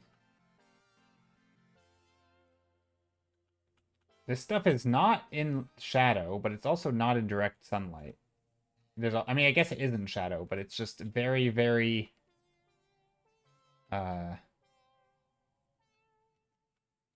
bright. So this time I'm not drawing. I think the last one I did more sketching. This one I'm just kind of going with the flow. Some darker shadows here. Not even sketching it out. Just putting blobs here. These are the shadow shapes. And then there's big plants here, which are in light. I think they're all in light. So we'll just go like that. Actually, they're pretty dark, though, so maybe we still sketch them out in shadow. I don't know. And then down below, we have more. Right? We have more plants.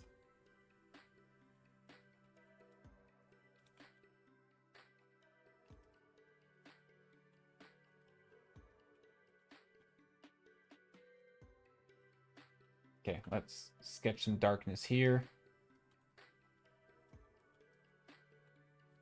Something like that. I don't know exactly what I want to do with this room back here.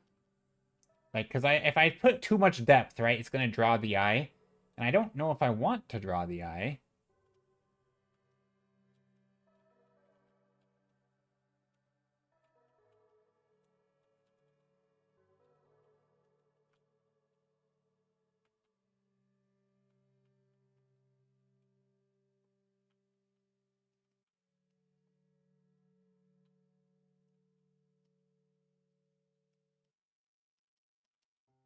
I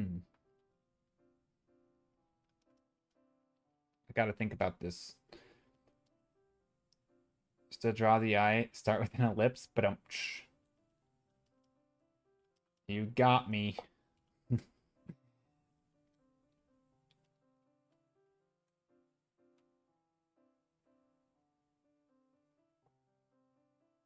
Okay, let's go like that.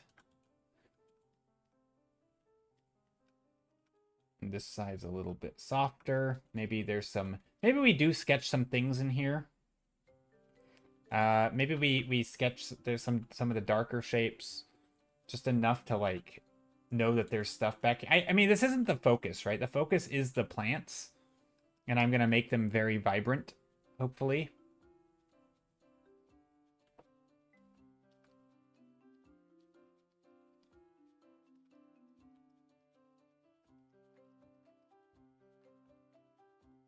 Maybe I still didn't start properly with this.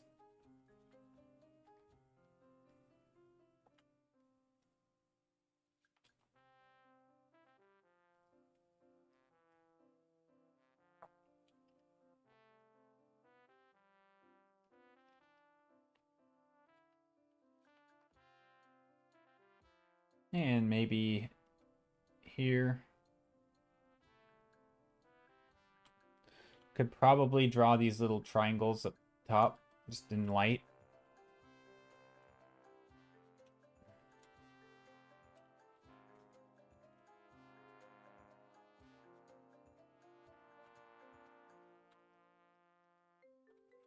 Trying to do like a, not really a no-tan painting, but I am trying to keep it very,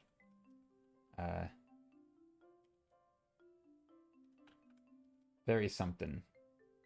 Very simple in light and shadow. Basically two tones.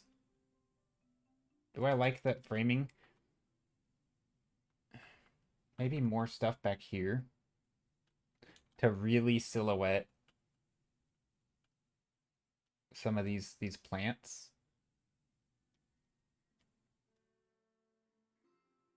Actually, what am I even looking at? I don't know.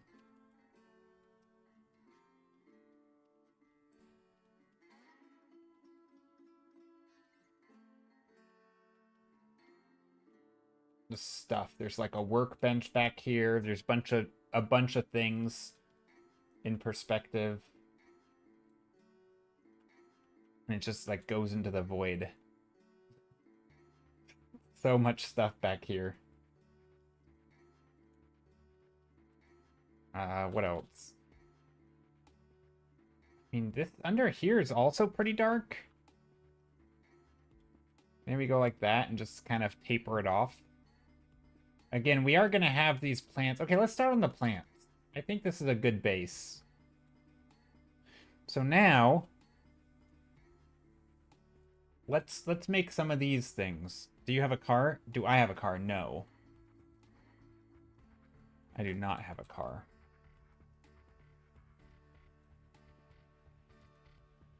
Let's make some... This is where I think these shapes are going to be important. So I'm going to come in here very carefully and make these shapes that are going to... Oh, here, I'll show you what I'm doing. These shapes right here.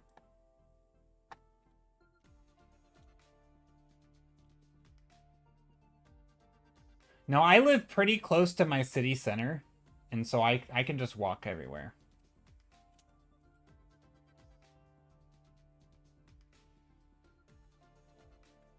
I went for a nice walk yesterday and even did some sketching outside. It was nice. Okay, so something like this.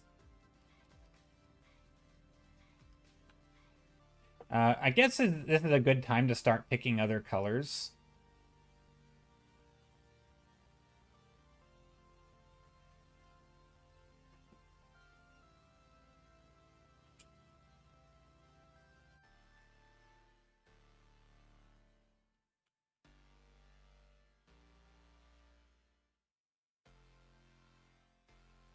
And I'm just picking the shadow colors. I guess I could bring in the light like this.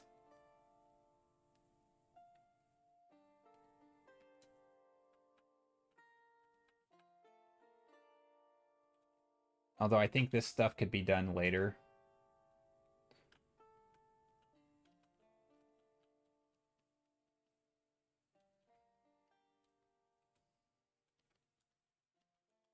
That one blue pot. And a red pot.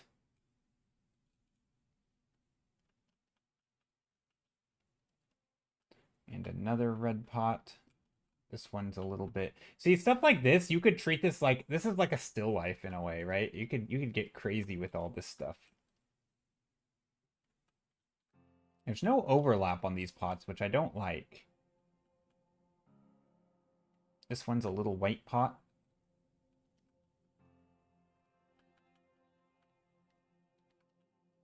And there's a big white pot next to it. Which is kind of... This one does have overlap, thank goodness. Finally, we have overlap on one of these.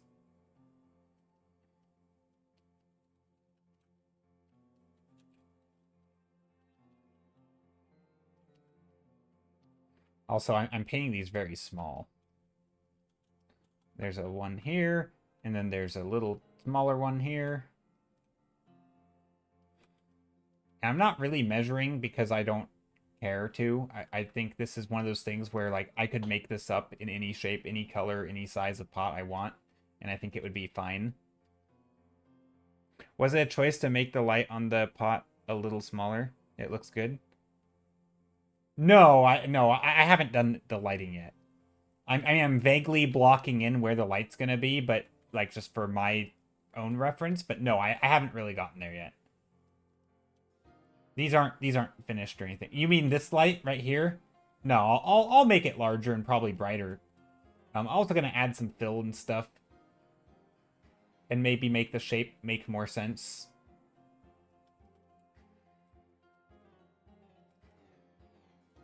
Yeah, no, I just haven't gotten there yet. I'm just not trying. I'm just not paying that close attention to detail. I'm mostly just trying to get them to be of different heights and different sizes. I'm also going to come in here now with the greens. But I don't want like crazy green, right? I want like, I mean, it is pretty bright. Don't get me wrong. But like, I think I want the darker green right now. Yeah, the darker green. So we've got the big white pot has like a nice plant that goes like this. Just random shapes. Again, mostly focused on the gesture, on the form. Got some stuff hanging down here. This one has little leaves. They don't need to be... Again, I could make this... I could do anything with any of these plants. They don't have to be the same size or shape. Like, for example, this one that's going to catch the light. Maybe I go extra big with it.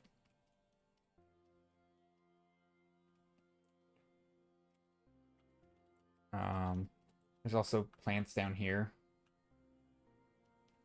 which I haven't really gotten to. I haven't done anything down here. Probably shouldn't even spend time on that right now. Let's see, what else? Maybe something like that.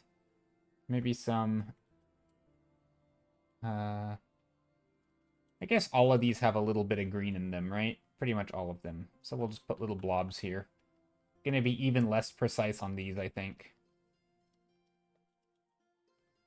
And then, of course, just some green over here. Impressions of plants. I think another plant over here. A couple plants sticking up here could be good. Just kind of coloring in. These are the shadows, by the way, of the greens. They're quite dark. Right, I can always...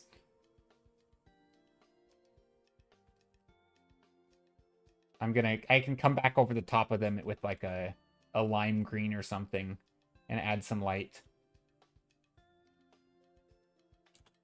I think that's nice. Can also maybe add some of that background light here to kind of bring the eye down. Make these two little lines that point it downward with the little dark gap between them.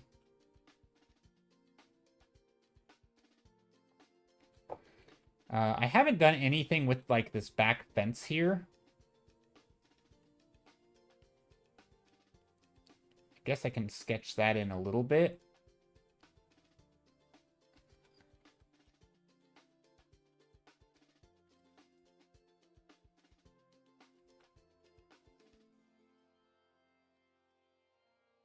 I don't know. Okay, now let's focus on this part down here. Let's make these things look cool. So let's get one done. So then I'm not going to copy and paste them, but once I get one done, I can really easily, I think, emulate it. So they're a little bigger down here at the bottom. And then they get a little bit skinny at the top. Almost like a bowling pin, kind of. There. Here. Here.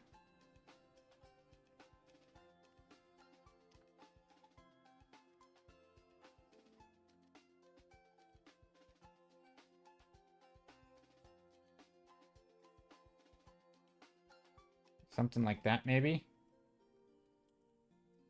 And then I can always put the light on it.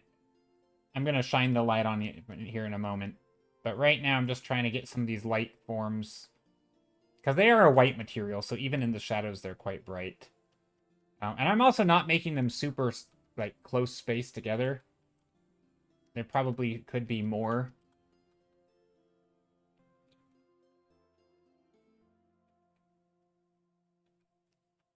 Relatively speaking, they feel very dark in between here.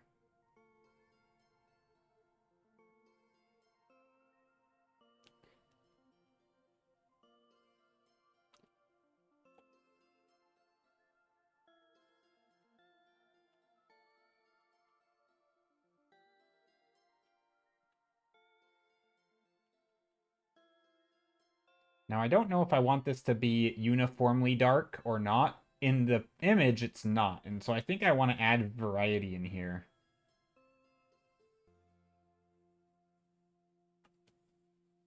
There. And just little dark spots in here. I think that's good. From a distance, I think it works well. And then I'm going to come back in with the same bright light. And I'm just going to paint some of the light here. Kind of like a tear shape. Cutting across the form there.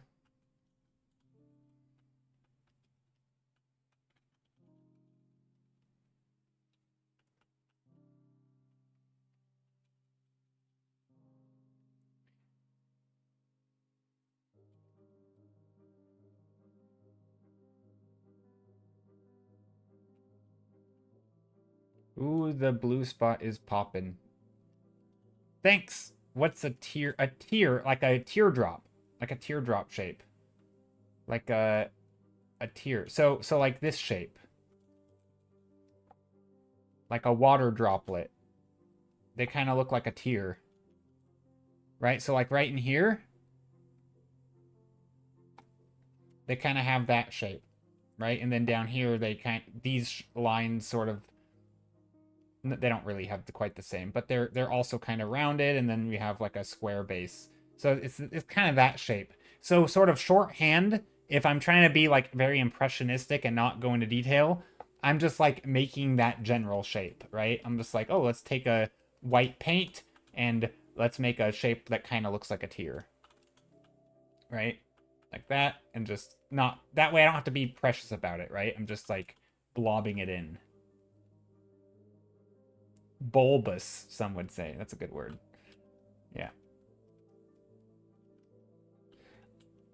Evening, dude. Ultimate Sharky, how's it going? Just tuned in from West Wales. How you doing, dude? Did you finish the scene with the cat I suggested? Did I add a cat in it? I don't think so. Which one? Was that the one that I was painting last stream? This scene? I did not add a cat in this scene. This is what I painted last stream. We did add a weird dude with a grassy hat on him. Also, this image is so pixelated because it's like the low-res version I uploaded to YouTube as the thumbnail. But no, I didn't add a cat. I don't think I added a cat in the scene. I don't remember which one. But also, hi, Ultimate Sharky. Hope you're doing well.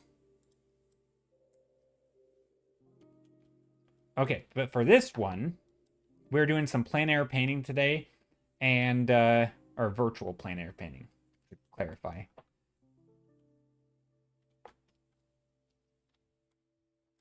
The rag roof street scene, the cat that started looking like a weasel. Oh, I did add. Yes, I did. I did add a cat to that one. Yep. I added a cat to that image. I did indeed. I mean, I didn't work on it any after stream, so what you saw was what was there, but yes, a cat did make its way in there.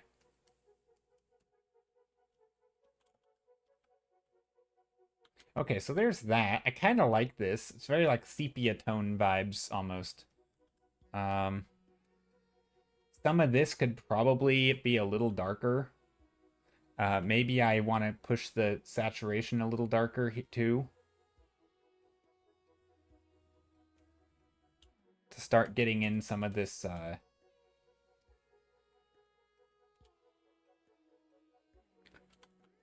different colors, basically.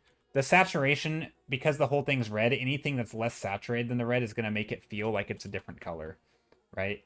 And because we have red pots in here, the red should be more saturated than the red that isn't actually red, right? So like if this is red but it's not real red, then these things, the actual red pots, need to be even more red so that they still read as red, right?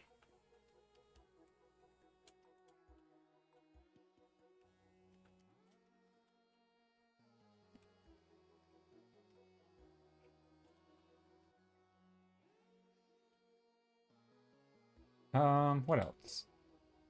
Similarly, we could also tone down this stuff and just make it less red. Your work is up there, dude. Like you're really like your style. Definitely motivated for me to try digital. Oh. Well, thank you for the kind words. Yeah, I'm having fun with it. These are, I think this like virtual plein air painting, this stuff definitely, I think this helps me a lot. I think it helps improve. Also, let's get some of that lime green in there. Some of those bright, vibrant plants.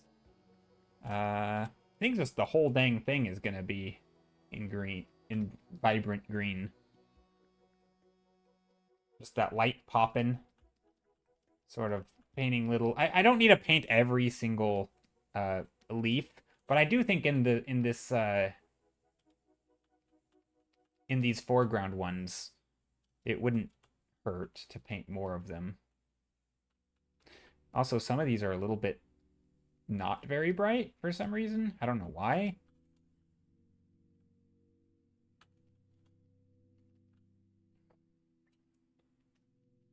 We can definitely come in here and do just some big blobbing shapes. Again, these are very nondescript because they're not in focus or they technically are in focus in the image, but they don't have to be in focus. These are just also not that important to me, so I'm not going to put them as in focus. I'm just kind of literally doing like Bob Ross style where I'm tapping my brush on the canvas and letting that dark light pop through so that it kind of looks like shadows in there. I don't know if that's a good idea. Have I ever painted old classic rusty cars or anything like that before? I think I've painted a rusty old car before. Cars are really hard because like you have to be good at perspective. Pulse tone. That is a big link. I'm clicking it though. Google Maps. Oh, you actually clicked Google Maps. What are you trying to do? Not really Map Crunch, but guys, check out this place in Italy. Mountain Cabin. Oh yeah, these are nice. So yeah, so this place, okay. So I think before you got in here, somebody actually linked to me, I think some Map Crunch stuff. I didn't take a look at it because I didn't see the link, but so I'm trying to avoid places that are just like naturally gorgeous, like, you know, mountain parks or like, you know, like what do you call them? Like national parks or gorgeous, idyllic looking mountainscapes and stuff. They are amazing. Don't get me wrong. Like, so stuff like this. Hold on.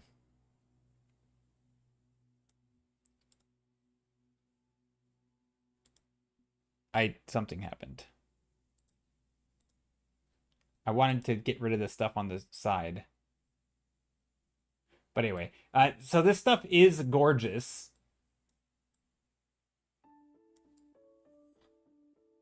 But I try to avoid painting these for the virtual plein air.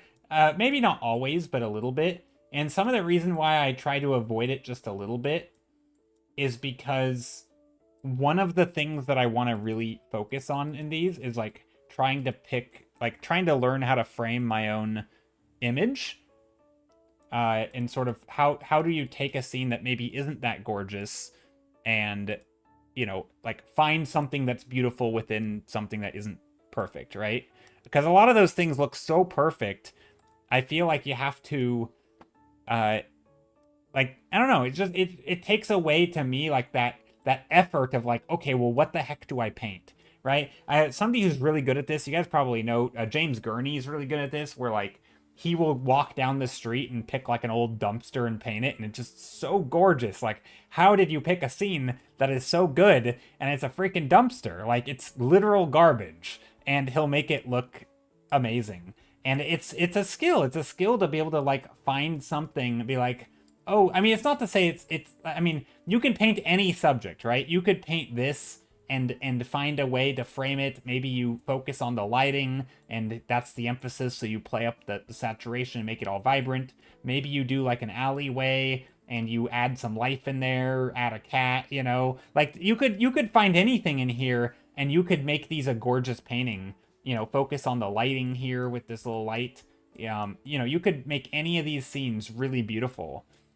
But it's not inherently like, you know, wow, what a gorgeous building. It might even look like a little bit run down, right? Like maybe their neighbors are annoyed at that they don't get their roof fixed and, you know, brings down property prices or whatever, right? Like it is a nice place, but it's not like every place is sort of picturesque, right?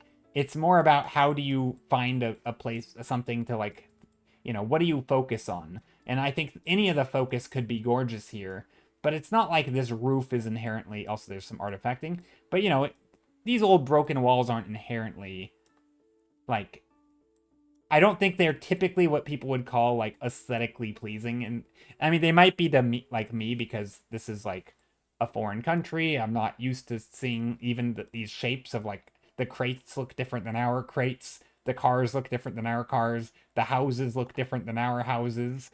So everything is interesting to me. But I think that's kind of like, even in your own neighborhood where everything is not interesting to you, you could still frame it and look at it in a way that says, like, wow, look at these crates. Look at the light and shadow on them. Look at the colors, you know? I think that's interesting. I find that to be in some ways more fun than painting something that is just like everywhere you turn, it's gorgeous, right? Like this is breathtaking. Don't get me wrong. Everything about this scene is breathtaking. And I'm sure being here would be even more breathtaking. But it's also like, to me, it's not as challenging to like find something gorgeous to paint. And so I don't know. I like that, like the mundane painting. There's something about it. Like, I'm not saying it's not nice. It's too nice.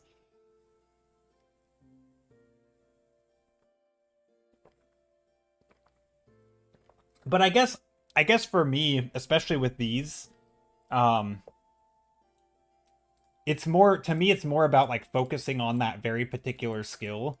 I have a very particular set of skills. No, it's focusing on that particular skill of sort of planning a composition and picking your subject matter and asking yourself what you like about a scene and sort of leaning into that. And that's the thing that I want to improve at, and that's one of the reasons why I'm doing these. Like, I like how this is sort of popping out from the foreground. I'm liking that. I think it's fun. I'm pretty happy with what I'm doing so far. We could bring in some color in here.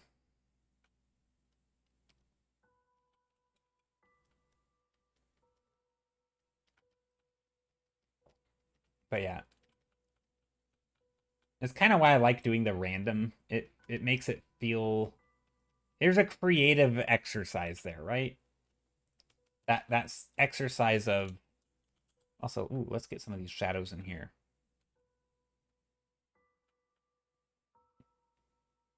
That exercise of having to like make those choices because they're not made for you. That's also one of the reasons I like Map Crunch over painting from Pinterest or like just Google Images, is because every Google image is already taken by a photographer. And so they've already gone through their decision of like, what do I think is interesting? And then they take the thing that they think is interesting. They've already done the work of like moving the camera around and finding the scene and then taking the photo And then you're like, I like their photo, I'll paint it. Well, what about like, what if you moved down the street and took, you know, painted this? Like, oh, look at this. This is gorgeous. What did I just click? Oh, so I feel like that's kind of why I'm not against painting from photos on that you find online, of course, but there is something nice about like being forced to like decide, like, okay, I like this, but I don't know, do I like it like this and zoomed in, or do I like it zoomed out, or do I want to go over here and, you know, look at it from this angle? You know, maybe I paint that, and like there's you have a lot of, I mean, obviously in real life you have a lot more options, right? Do I paint with oils or acrylics or not? So I don't do a lot of traditional, but when I do, it's oils. Can I walk down here? Oh, we can. Oh, it's changed daytime. Wait, we can go down here? Sweet. We get to explore this little back alley. What about it here? Oh no, we can't go down there.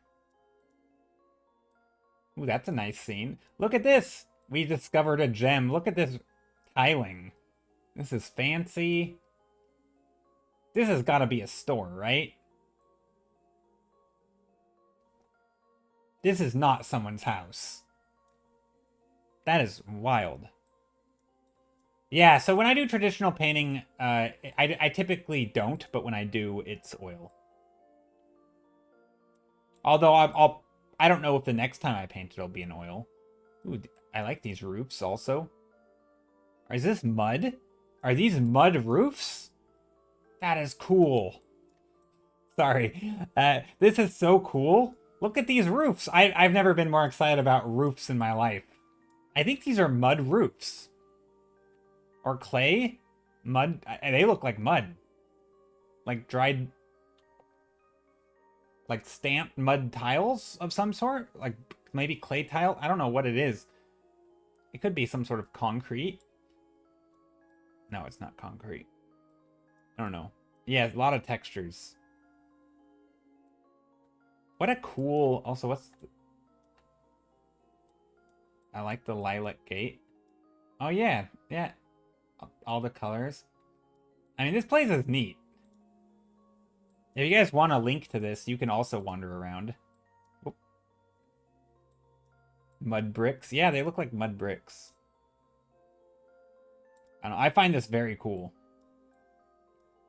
Just exploring. Oh, it's a recycling place. With a pool set up. They probably have children.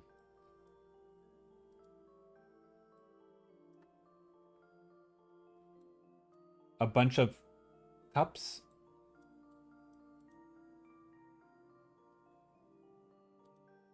Back out on the street. Anyway. I like this place. This place is fun. I could just explore here all day. But anyway, we're painting. Let's back to our painting. This is this thing I'm painting. Let's stick it there.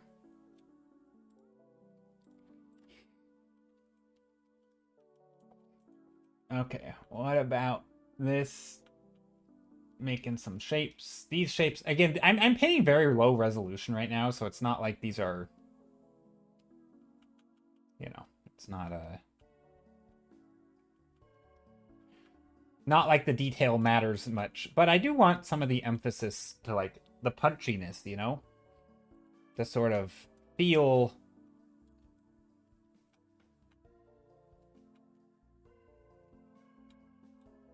I want it to feel right.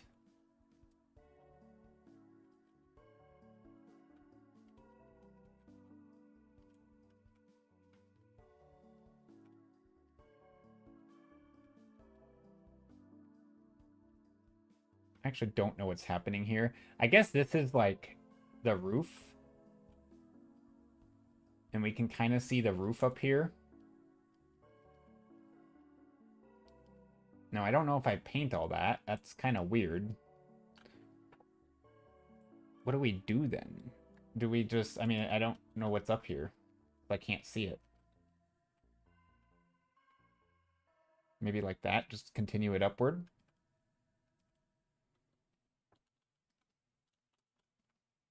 I like that.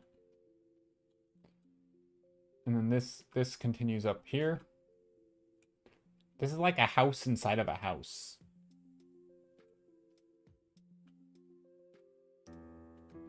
Posture check, thanks. I have been slouching. Also, there's a lot of little crates and stuff back here. I don't want to draw all the crates, but they are nice as, like, perspective tools.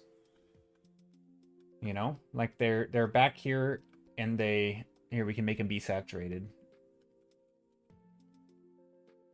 And maybe we do some, like, crates stacked up here.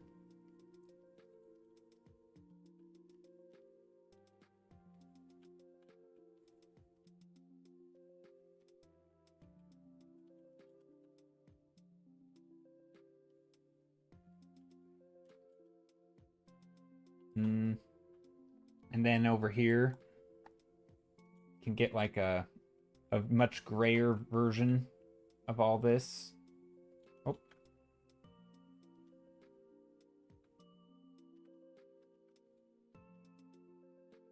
I mean, there's kind of a yellow green gray in here, right? It's almost like a green gray.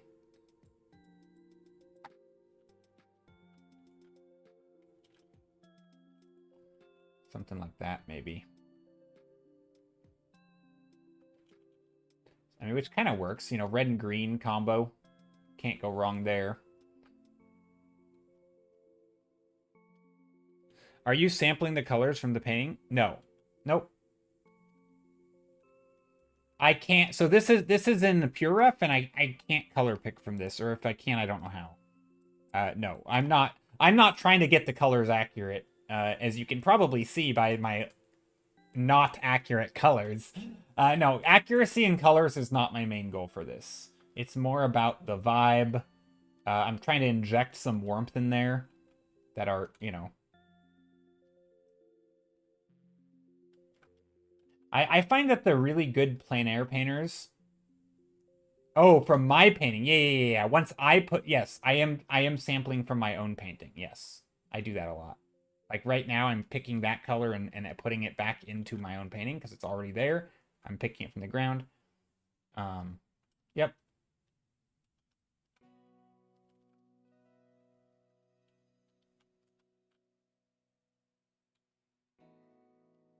Yeah, but I find the really good plein air painters, they don't paint what's in the image, right? Like they don't just take the image and paint from it like the same colors. They are pushing it to enhance the mood and really make it feel like a almost better than the photo, right? When I look at good plein air painters, I'm like, that's so much better than the photo. Like it looks more appealing. And that's kind of what I was getting at with like the James Gurney thing, like, because when he paints, he'll paint like a dumpster. I'm like, that is such a beautiful dumpster. And of course, in real life, I wouldn't look twice at it, right? I wouldn't even notice it probably. But he not only notices it, he paints it, and then he makes it look nice. Anyway, I think this is good. Do I want to do more? I mean, I feel like maybe some of the pots, the materials we could do if we wanted. Like I play up some of the chalkiness on these pots by making the light more diffuse.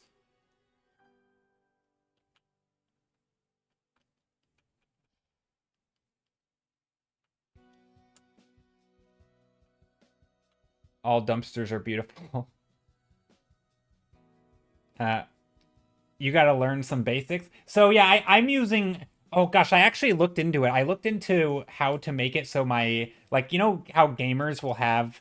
Every time they hit a button, it'll show like a little virtual keyboard up in the corner of their screen, and it'll show which key presses they're pressing.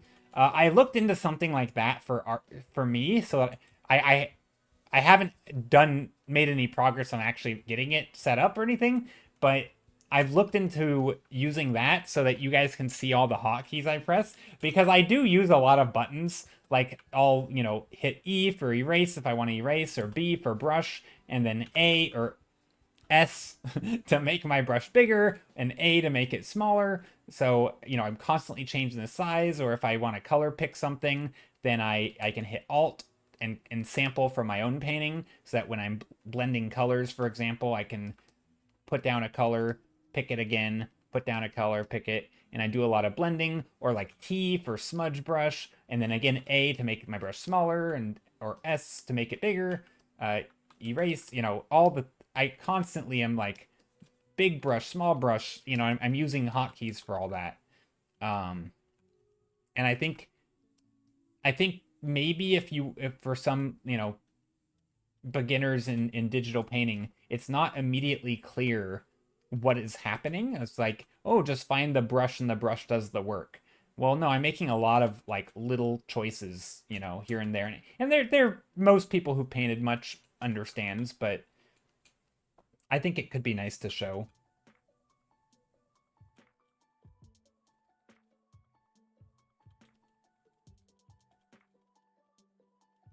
Do I like this?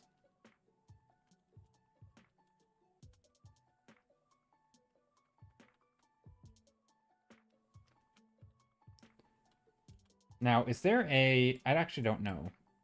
Yeah, there is like another thing over here.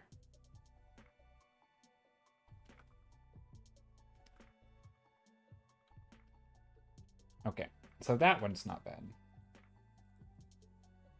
But yeah, I think it'd be fun to have some sort of hotkey keybind thing that shows up as I paint. Also, this, I don't like what I did with the colors here. They're kind of... I like the red more. Maybe I bring in like a bit of yellow or orange. I don't know. This is me experimenting a little bit to like push this light a little brighter or like more vibrant.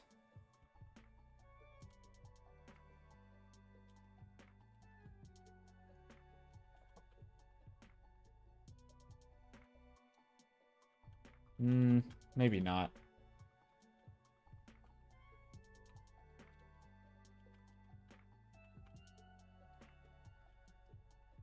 Nah, I don't need it to be like that. There is a lot of something missing. I don't know what it is. Maybe it's that yellow. There's like a yellow color in here that is not very in my painting. I think it's this stuff. There's just not much. This yellow doesn't feel yellow, and I think it's because it's so red that I need actual yellow. Whereas in the painting, they get away with green, and the green looks yellow because they don't have the other colors like competing.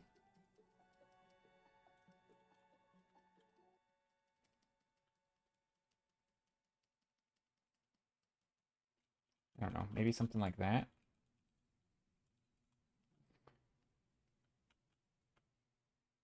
Maybe some orangey colors in here. It is weird to like try and make these things look red when the painting is already so red.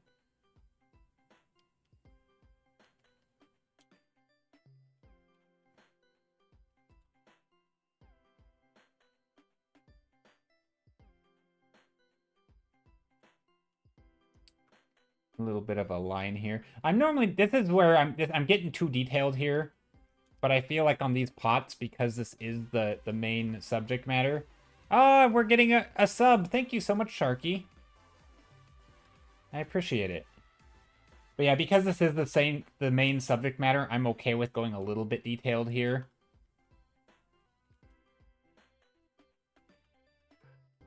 Sharky, thank you so much for the sub.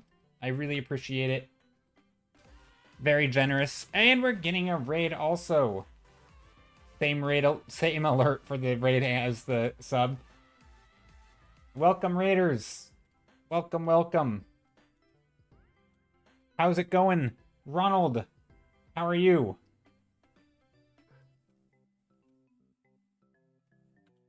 Okay, is this too red? Maybe the red pokes through too much. I don't know.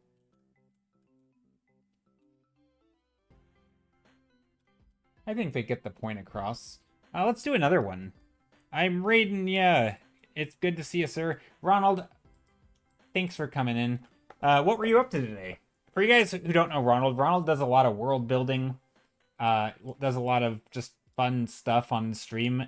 Really, just a good time. But, you know, he's great. A lot of world building. Has a huge, like, project he works on. Also, I'm going to come back in here and fiddle with this a bit, I think. Push some of these yellows and make them a little brighter.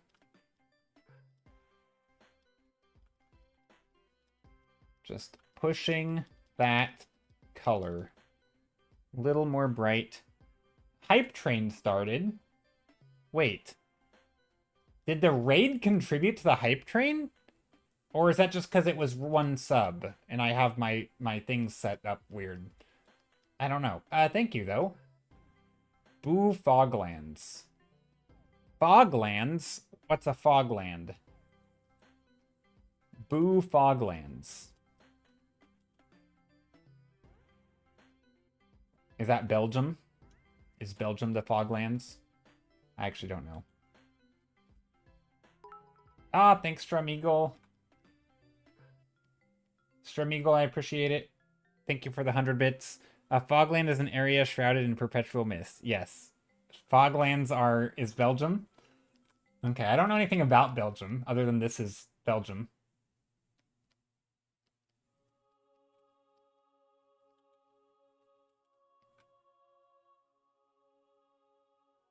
Or are you... wait, Juxtaposed, were you talking about... are you coming in from Ron's stream and Ron was doing Foglands? Glacier landscape example today. Oh no, Ron was doing glaciers. Ooh, I love it, Ron. Check out Ron's work, everybody. I love it with the little hole in the glacier. That definitely makes you wonder, like, ooh, what's living in there, you know? Like, is there an animal who lives in that glacier? This is really cool, Ron.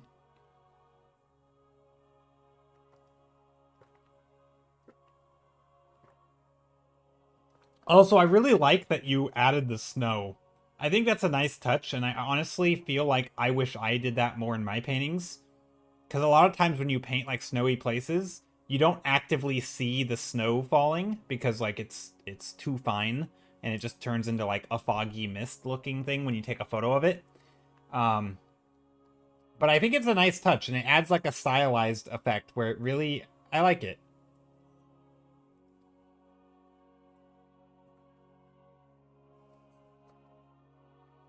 Oh, Juxtaposed said we voted on what to start and no one chose what I wanted, so I'm mad. I see.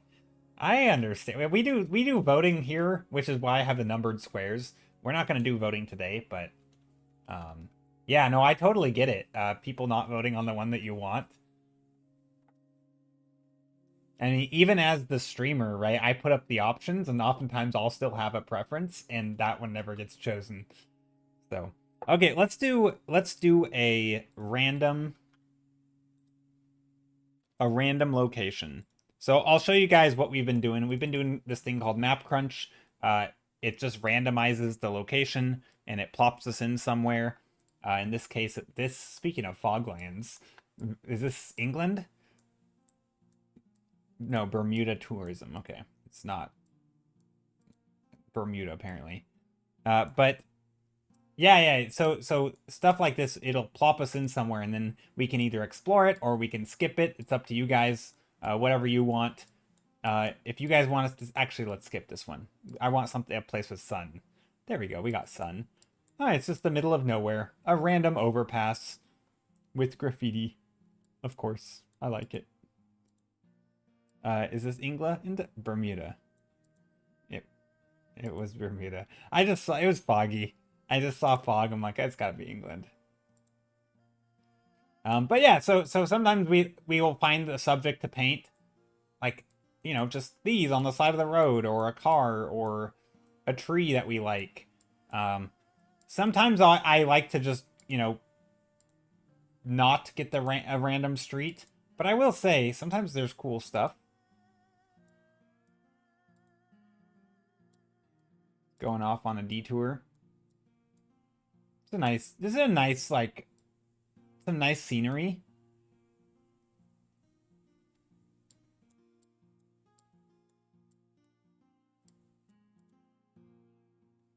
Okay. But yeah, so I don't know if is that a no-headed horse or a two horses face to face? I think they're two horses. This is cool. Where are we? Takio province. Are these cows? What animals are these? These are cows. Really bad photos. That's an SCP right there. I don't know what SCP stands for.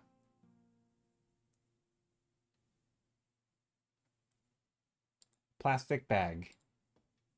Ooh, I do like this. This location's pretty nice.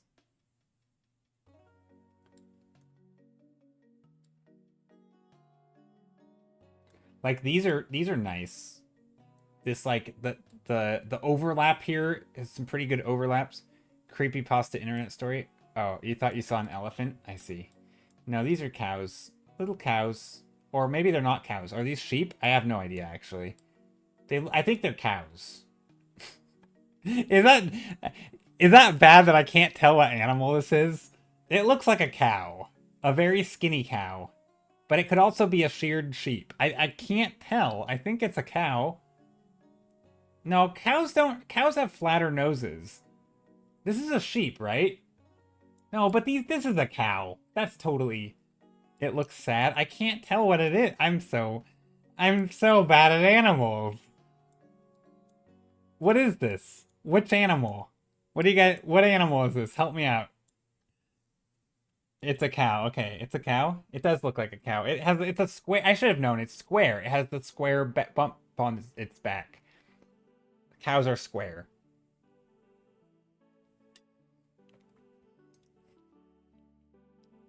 It's dying, I'm pretty sure. You think so? Nah, look at that. It's got so much food. It's got so much grass. I think it's okay. You think it's dying? I don't think so. I don't think it'd be standing up. It would be sitting down. Maybe a calf? Yeah, maybe it's a baby calf. It's a baby cow. A teen cow. That makes me think of like Teenage Mutant Ninja Turtles and like, what is a teenage turtle? You know, like, I get that there are teenagers turned into Mutant Ninja Turtles, but... Or no, they were turtles, right? They started as turtles, didn't they? I actually don't know the origin story. But that makes me think of like, do you really call like a teen cow? I don't know, it seems... It's just funny. Funny they use that verbiage. Okay, I think I want to paint the giant shrubbery. Right here. I want to paint this.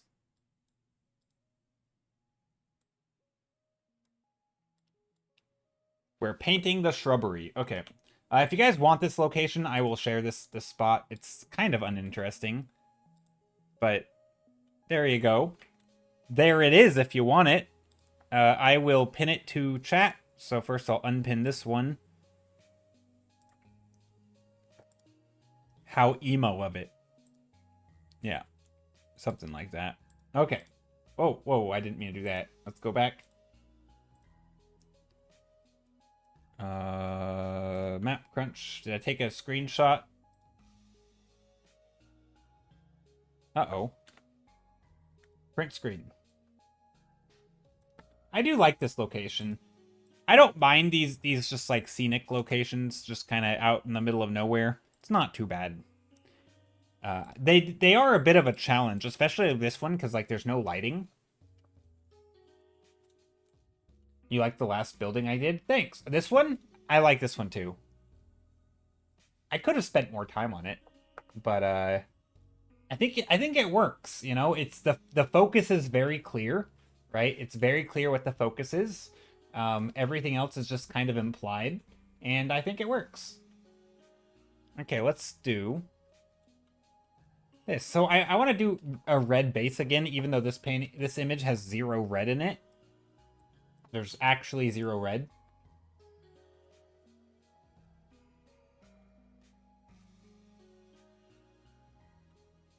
But let's plan composition. Same, it's really pretty with all the red. Yeah, the red's fun. I've been enjoying using red as lines. So let's do, you know, we'll just classic sketch the eye line first. Maybe it's something like this.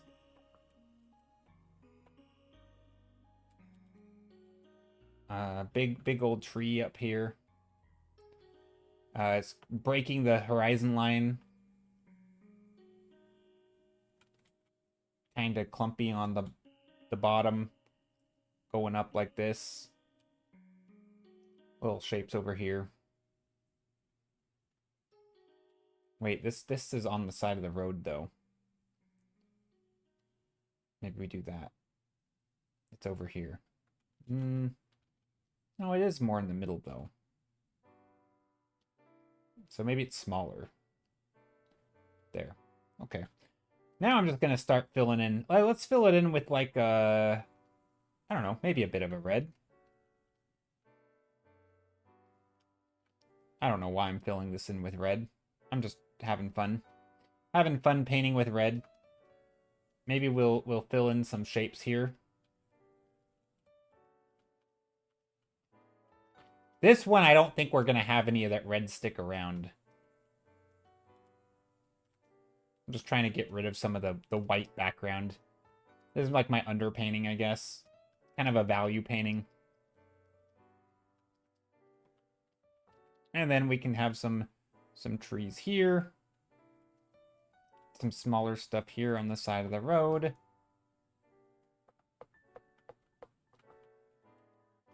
Some other things on the side here.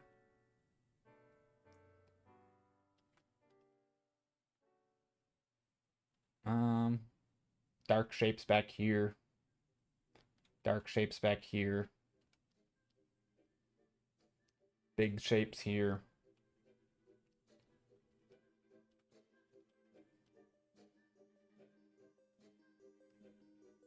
What else do we have? Is that kind of good? I don't know. This feels kind of uninteresting. I actually like the side. I think I like the foliage on the side the most. So maybe I bring in the road a little bit and focus on this like strip of foliage here. Maybe that's what I focus on. So I do like a foreshortening thing. So this foliage, and then there's a clump here that's a little bigger. This is how I'm sketching, by the way. Just very, very blobby, some lines.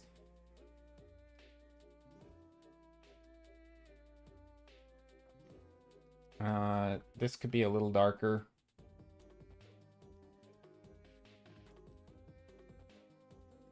Okay, do I like that as for composition? I think this needs to be a little darker on the side, too. Some shapes in here, cutting in. Obviously, this is in red, and we're not painting in red. We're going to paint in green, mostly. Anyway, I think I like that.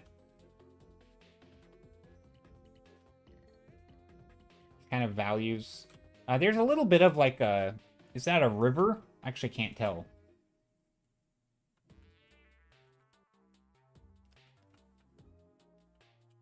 And it kind of cuts through here. So we have like a river that almost goes like that.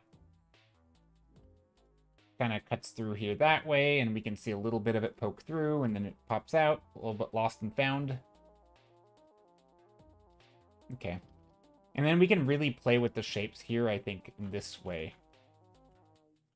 Okay, let's...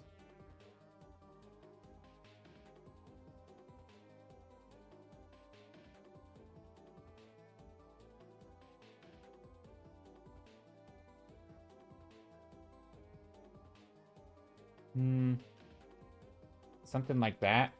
I realize this is probably not the most exciting subject matter to paint, but I like it because it pushes me a little bit to think about certain things. I actually don't like that. I don't feel... I'm losing the overlap, right? Like, there's a shape here, shape here. I feel like this shape needs to be smaller.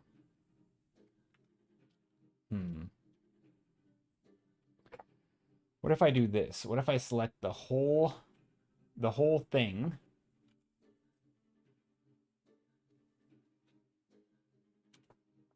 And then just extend this part out.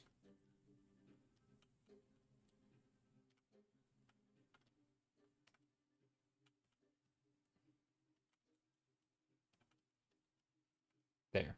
Okay, let's do that. Now, I'm going to take a blue. Let's do the blue. We're going to take a gray blue because this seems very foggy. Not foggy. It feels... it's not foggy. It's pretty light. I guess it's just not... It's cloudy. That's what it is. And I'm going to let the blue one is pretty. Thanks. I'm glad you like it. And I'm going to let some of that blue poke through. Or some of the red poke through. Because the red and the blue mixed are going to make like a grayer red. So even though it's kind of... it's pretty cloudy out in this, it kind of gives that grayish effect because I'm mixing those colors. And then the same blue can be down here in this... maybe like a little darker though, in the street.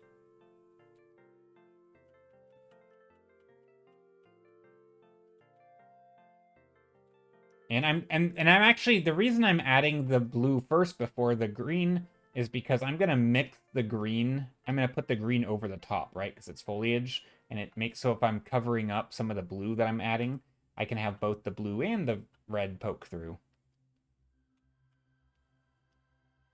So I can hear we actually get some of these like brownish colors or this reddish color poking through, and I kind of like that.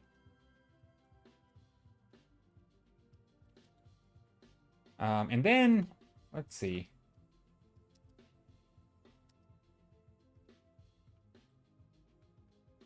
Maybe some bluish red in here. Okay, let's add some green. It's Liam Quinn. Hello, Liam. Hope you're doing well. Okay, let's do some green. The green's very vibrant. It's kind of like a yellowish green. Hydrate, thanks. Thanks for the hydrate.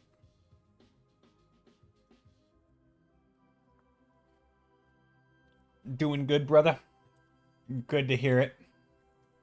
Good to hear it. Also, this green is a little bit pale because it's catching that light on top, which I kind of like.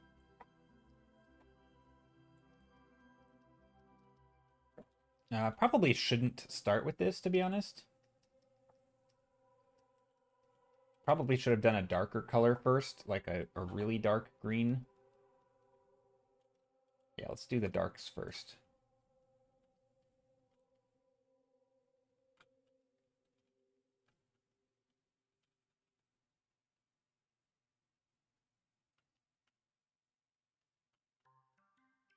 And this thing has like patches of dark in it, but it's the whole thing isn't dark.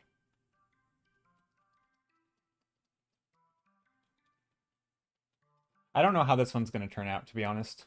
I'm skeptical that it's going to be great. I mean, I'm always skeptical that any of my work is ever great. I don't know if it ever has been great, but but you know what I mean. For me, for my liking, I don't know if this is going to quite meet my expectations. I think it'll be okay though. I think once we start pushing some of these blue greens in here,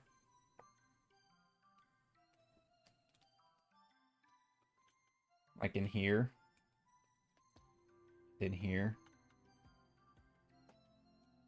have faith. Yeah. I'm hoping. I'm confident I can, you know, if I don't like it, I can fiddle with it long enough until I do like it. Like, I'm pretty confident enough in my ability to play with colors and shapes and stuff that, and values that, like, I'll be able to make something out of it, right?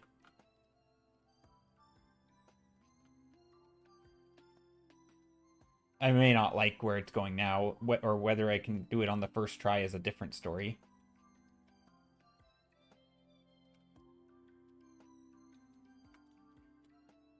Is anyone truly happy with their work?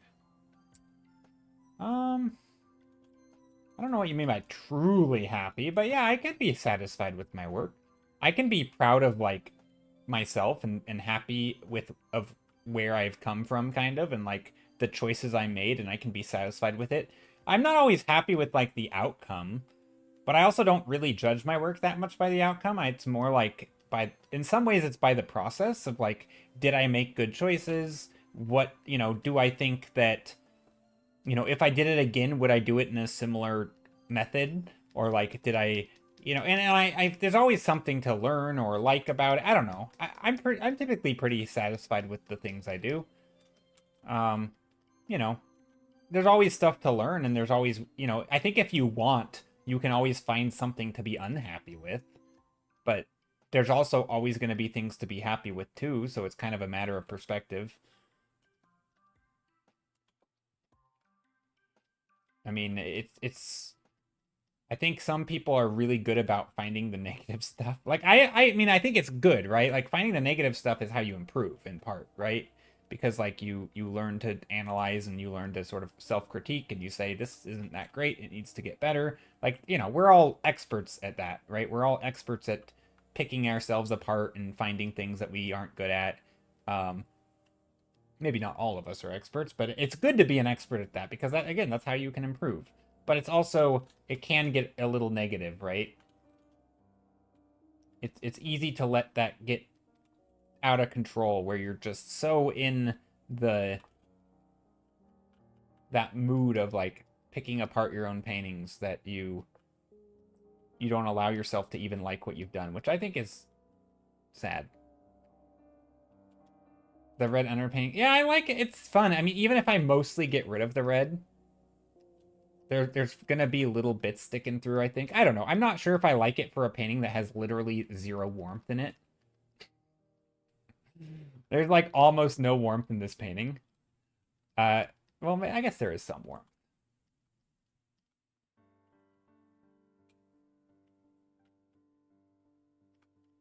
But yeah, it's a little weird for this one.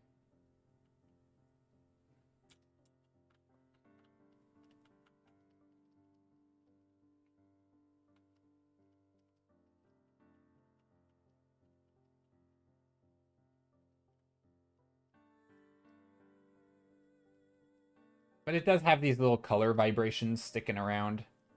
Also, let's just do that.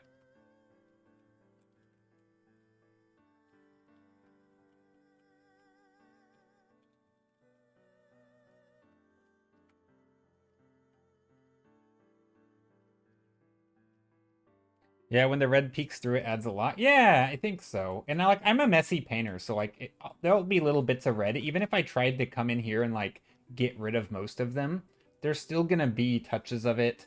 It's also like the color vibrations of like me not fully painting down with the blue, so there's gonna be little bits poking through there, which kind of just adds something. I don't know. It kind of builds itself up over time. I like it. I think it's a fun way to paint digitally. I know some people do that with oils too, right? They do like a reddish underpainting or even like a blue underpainting, depending on what you're painting. Like if you're painting a nighttime scene, doing a red underpainting is quite neat because like most of the time you associate night with like cool colors, but then having some of those reds poke through is kind of cool. Or you could do, if it were like an indoor scene at night and you wanted it to have that coldness to it, right? You could do like a cool underpainting and then paint a bunch of warms colors over it. So even though it's like maybe a reddish painting, it has this feeling of being cold and like not warm, right? Even though you're technically using like reds and oranges and stuff.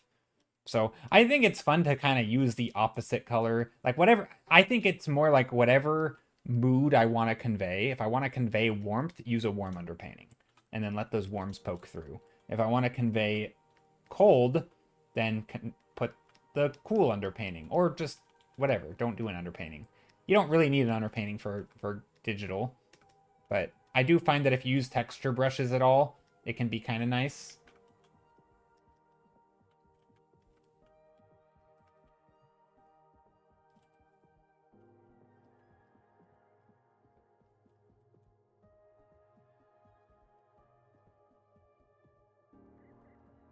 Now, do I like the way this is going?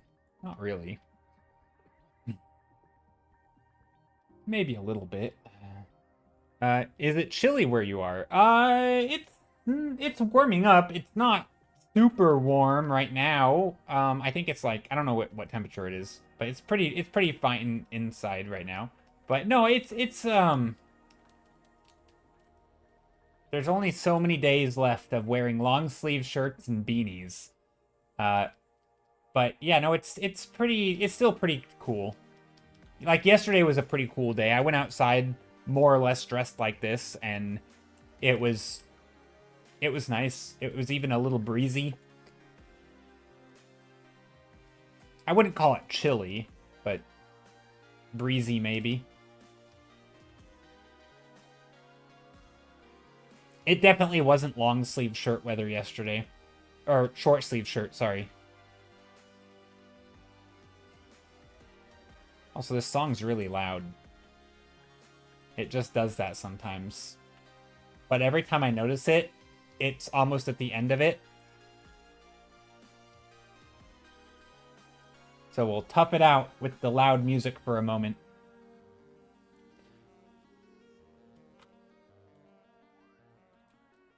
Yeah, I mean, this one's not my fave, but that's okay. Yes, I just said the word fave. I don't know. Is that... Maybe we color pick from that other painting and bring in some of that warmth. What am I missing here? Welcome back. Well, for a few minutes until lunch is ready. Nice. Lunch? What? Wait. I guess it could be lunchtime. It's almost 2 p.m. for me. Chrissy, you're also in Pacific Northwest, right? Isn't it? It's 2 p.m. for you, right? I mean, it can't be later, or it can't be earlier. It's got to be later, at least the same time or later.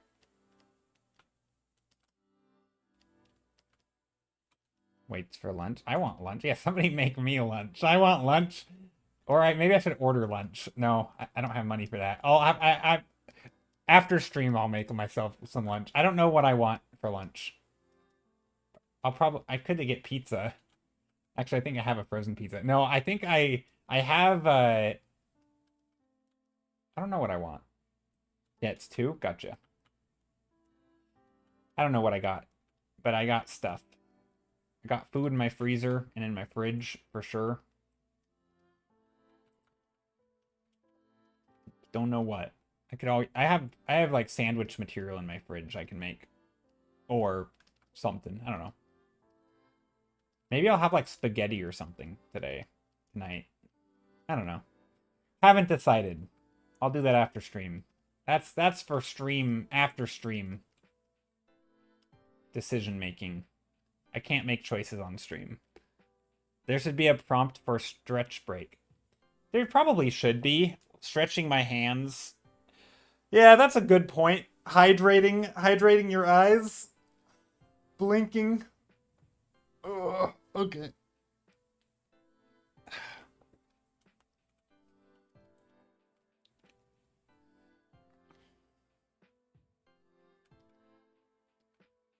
Blink. Blink is not a command, but it should be. Casey, how are you? Welcome in. We're doing some plein air, not virtual plein air painting.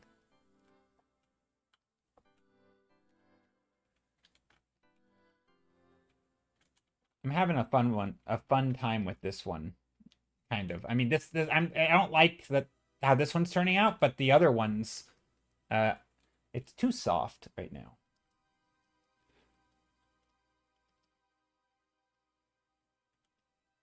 But yeah, this painting with red. I'm doing a lot of red underpaintings, and it's been fun.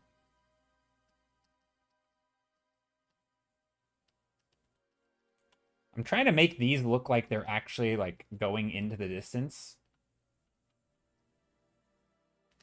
Yeah, Map Crunch Monday. It is. It's official. It's a thing. Again, probably not every Monday, and maybe even on some days that aren't Monday, but it will still be Map Crunch Monday.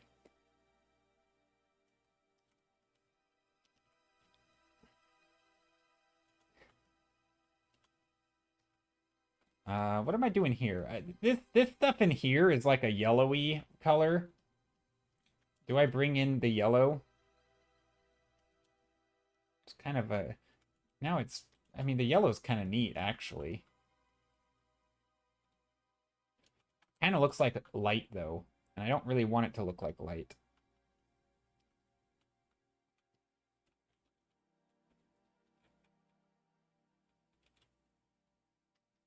Yeah, this is a weird... Everything overcast is hard to paint. I mean, it's hard to paint when everything is overcast. We also love alliteration, irrespective of reality. Yeah.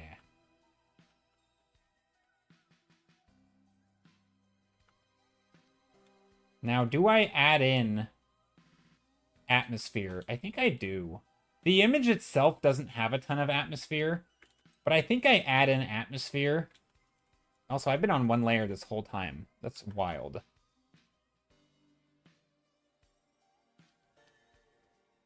So I'm adding in some atmosphere back here just to help the depth read, because some of the subtle visual cues I didn't do perfectly.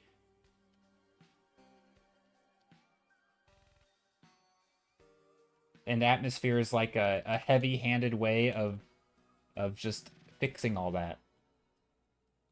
Like, real life can be crystal clear out and you don't have much atmosphere, but man, adding a little bit of atmosphere can make all those confusing things visually just... And also, I guess in real life, right, a lot of times you don't need the atmosphere because you have two eyes and you have, you know, stereoscopic vision. You can see depth really well. But can I ask you why you reflect the artboard? Reflect the artboard. Oh, like this? Like flip it? Just for like, to kind of look at it in a different way. Part of it's compositional things.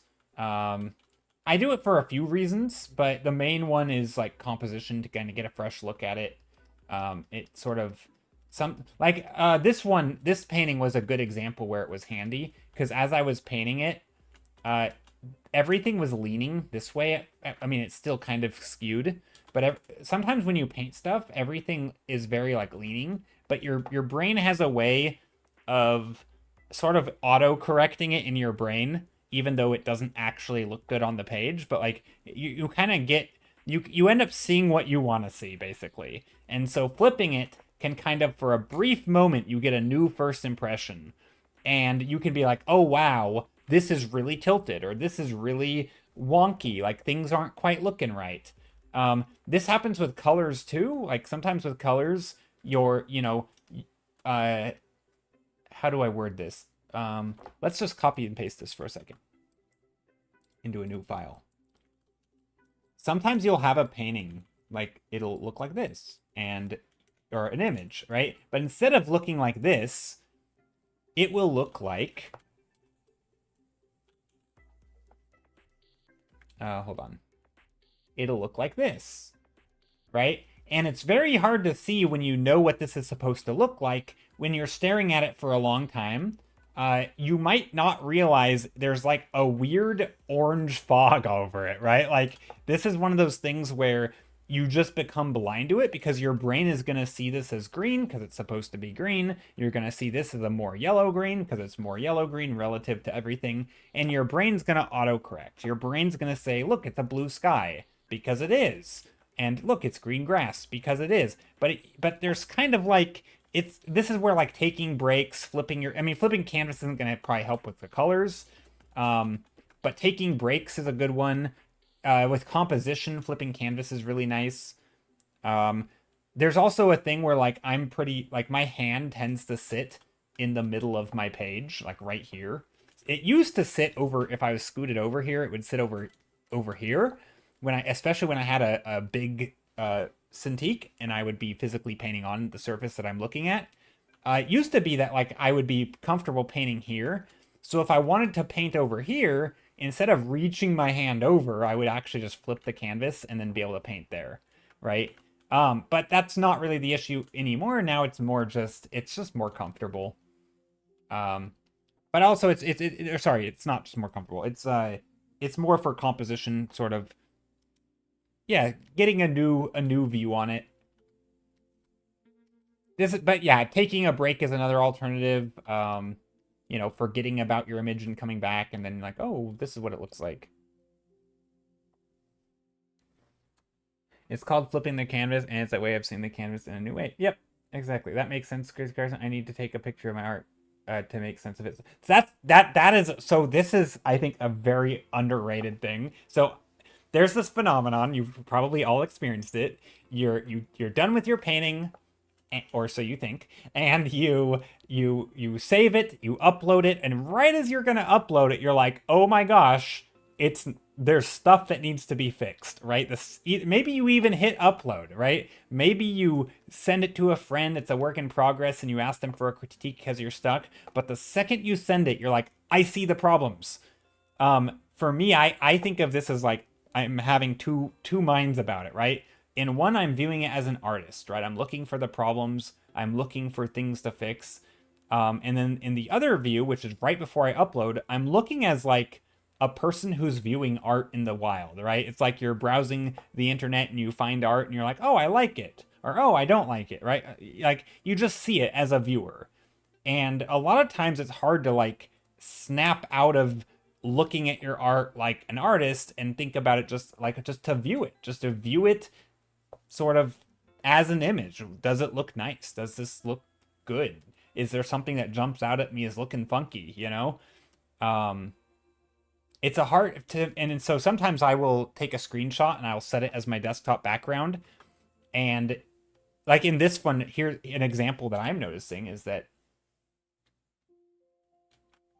hold on. I mean, just something like this, you know, just shifting this a little bit this way, you know, just making this not quite as centralized could be a huge thing. But yeah, sometimes just setting something as like your desktop background so that you're viewing it as like a finished piece of art. You know, you think of it as like, oh, this is an image that I would put as my background. And even that can shift your perspective just enough so that you can start seeing things that maybe you wouldn't have seen before. Yeah, some people take a photo of it and look at it as a photo. They'll even print it out so they can hold it and be like, here's a finished thing. I could put it on the wall. And you're like, wait, but this isn't finished. It doesn't look finished. This is the issue, right? And then the second you start thinking of it as finished and your brain says, no, but it's not finished, that's the thing that you want to fix, right? Whereas if you're in it and you're like, I've got to fix something, it's, you know, something's not right. And it's very hard to like pin it down. So yeah, that's kind of I guess a hack is to flip the canvas. It also, at some point, I'll admit, it just becomes habit. Sometimes I just flip it. It's like a pause, or when you're talking, you'll say the word It's just sort of like, I'm not quite sure what I want to paint. Let me flip the canvas and rethink about it, right? It's like me taking a breath, kind of. So it can become a little bit of a habit.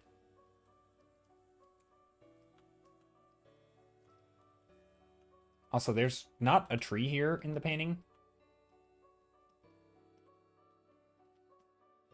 I don't know why I invented a tree. I mean, it's fine to invent trees. I invent trees all the time, but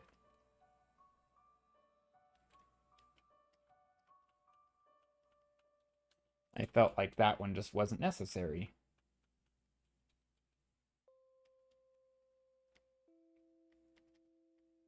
There, just little shapes, little blobs, nothing fancy. But yeah, this painting is much more, you know, it's just an environment. So a lot of it's going to be about composition. It's, you know, I don't need to paint every tree. Oh, there's a lot of impressionistic-y stuff happening in this one that, you know.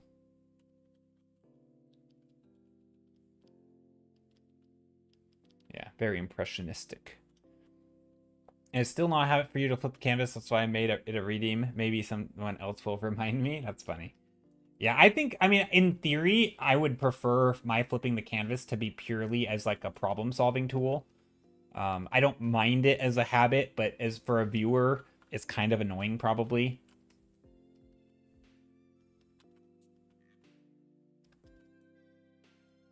But ideally, I think for me it would be it's a solution to a problem, right? Which is I can't something, maybe something looks wrong. I also have this thing that I do, which is, again, it's sort of like an automatic solution checker, kind of like, not solution, but like to seeing if I have a problem.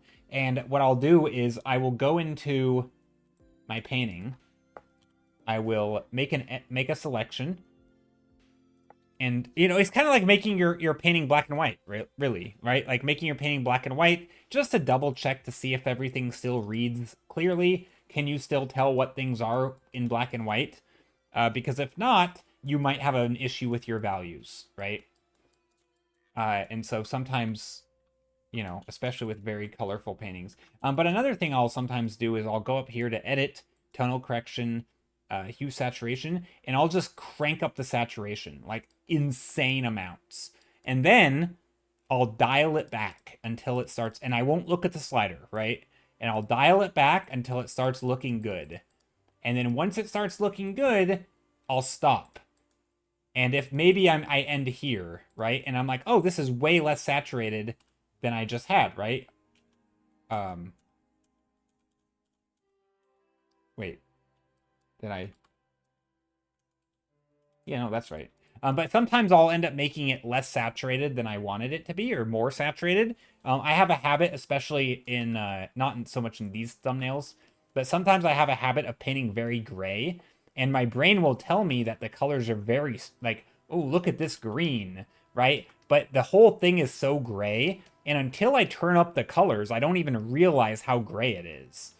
And so I do like to go in and sort of do a correction layer just to, like, recalibrate my brain to pay attention to what is saturated and what's not. Because sometimes you're just painting things that are, or like a painting like this, even if I start painting on top of it and I start choosing like blues or reds or purples, it might still have this overwhelmingly green look to it. And so sometimes I need to go in and like crank up the saturation to these other colors, or else it's just gonna feel like everything is green. Or like the sky, the sky will still be greenish looking. So. But yeah, maybe I want to come in here and add some vibrant blue. I don't know if I want to.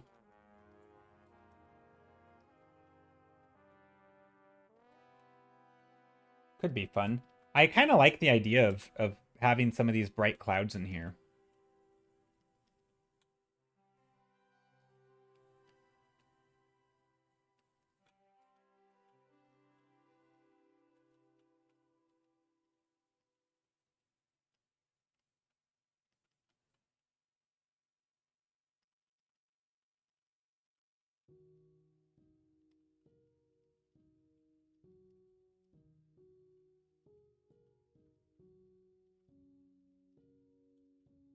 I don't think I like that.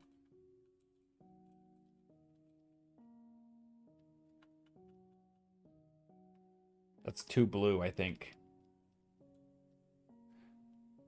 Less detail, more dreamy. Yeah, there's something nice about it. Some of the colors are nice.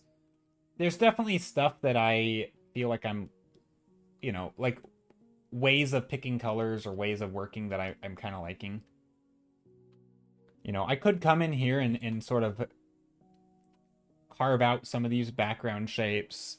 Maybe make some little smaller shapes in here where like the light's poking through.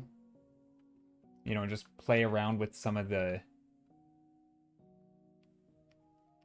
the silhouette. This is what I would call the detail stage of this, where I'm just trying to play around with maybe some of the edges and some of the shapes that I'm making. Maybe even back here, picking and choosing where is the soft edges, where's the hard edges.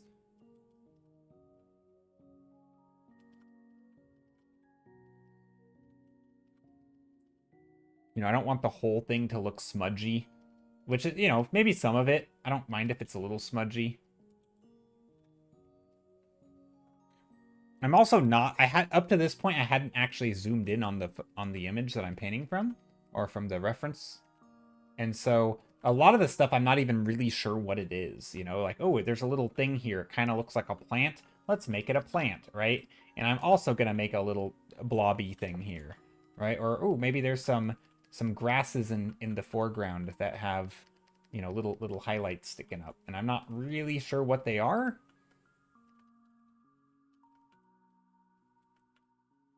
You know, or some plants in here that kind of look a little more reddish than the other things. There's also lots of little, you know, because this is a gravel path, and there's lots of little, like, plants growing in the gravel.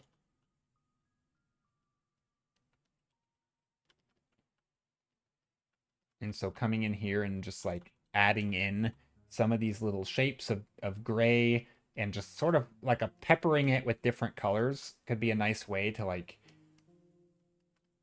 add that texture of, okay, there it's gravel, but there's also lots of plants and stuff growing on the sides, right? Same thing here.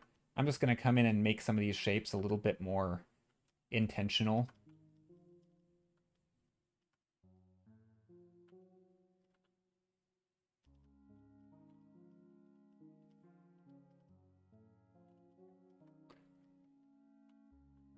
Some little dark spots, some light spots.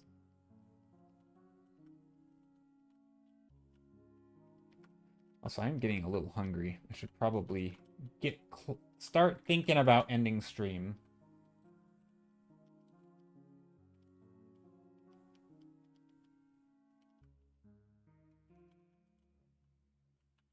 Now, in the actual painting, or in the actual photo, it's not a painting, there's actually a big clump of trees here, which I kind of neglected up until this point. And it's kind of nice because it's sort of where the road vanishes. So you kind of have this, like,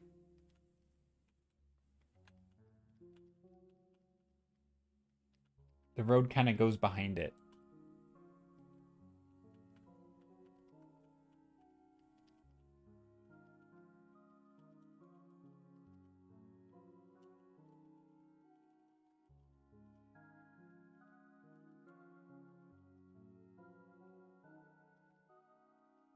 Anyway, something like that, maybe.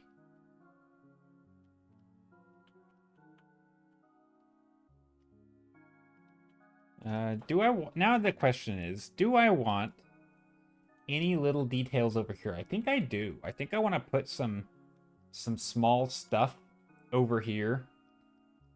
Because, like, the texture on the ground isn't ever perfect, right? This is like a field. There's random plants. There's probably some coming up from, like, off screen, you know, sort of just poking out.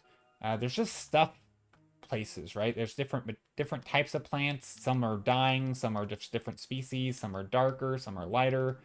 I think just adding a variety is important, especially in, like, a, you know, a place like this that's on the side of the road that's just kind of has a lot of sticks and twigs everywhere. You know, there's just things, brush on the sides.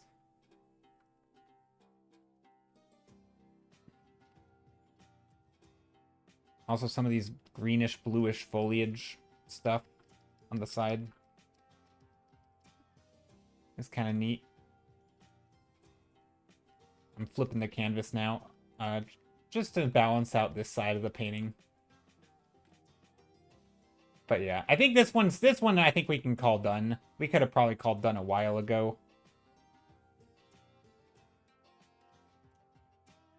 I might have done a little not enough, with,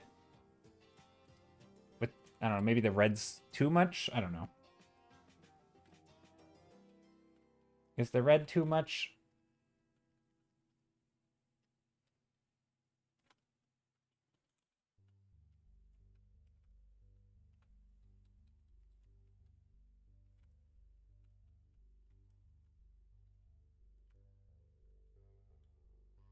But see, this is the type of study, though, or yeah, I guess it's a study. This is the type of study that for me is actually really beneficial because this kind of color variety I'm liking, and I think I could use this in my own work. You know, in my like sort of just like when I'm just putting in random foliage to really add variety in like, oh, let's add some yellows, some reds, some greens, some green blues, you know, little shapes and dots back here. Maybe there's some grays back here, you know, random gray blues. There's just tons of different colors and things. I like it. I think it's, you know, is it the best painting ever? Of course not. But I think there's some good stuff for me to take away from it.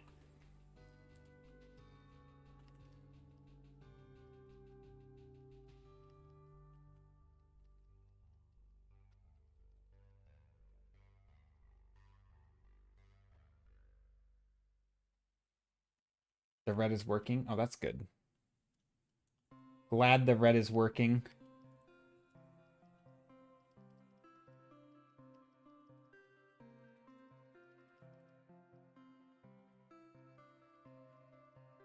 Adding little dots in here. No texture brushes here. Actually, technically this is a texture brush, but it's not a foliage brush.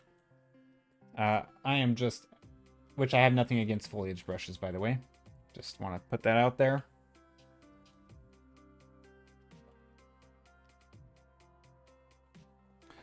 Does your tablet have a screen? Or are you looking at a monitor? My tablet does not have a screen. Nope. I have two monitors, so I'm looking back at you guys at chat and over here to my screen. And sometimes over here to the where you chat and the reference file image. So here's the reference image from all of the things today. This is the one that I'm painting from on this one. So these are all from MapCrunch. And then you know this. But yeah, and then this is right next to chat, and then I'm looking at chat and the screen.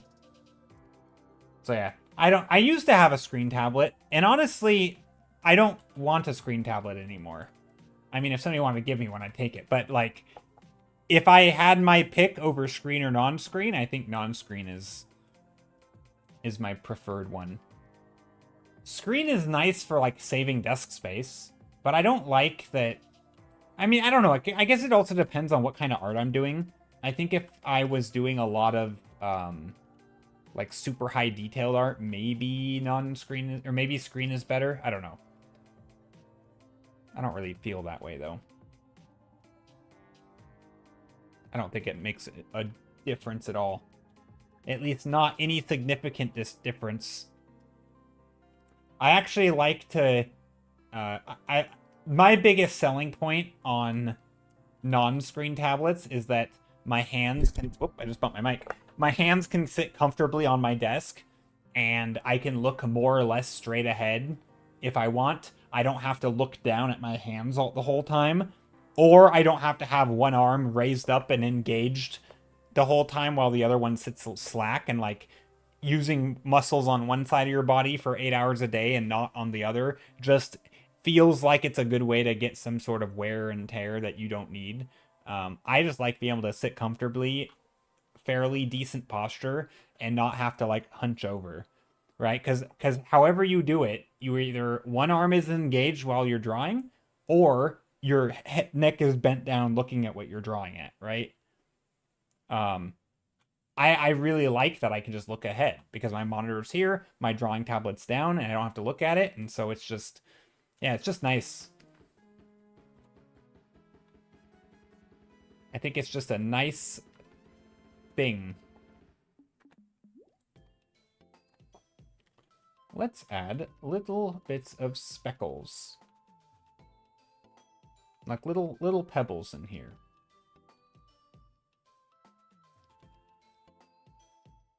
I don't know. It just feels like it would be nice to add some little variation of textures.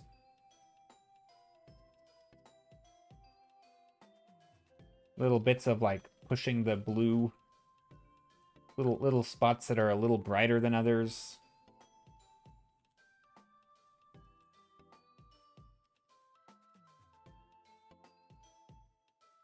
At this point, I'm actually not really looking at the reference anymore. I mean, occasionally, but it's pretty much just me looking at the image, at my image, and being like, what do I like about it?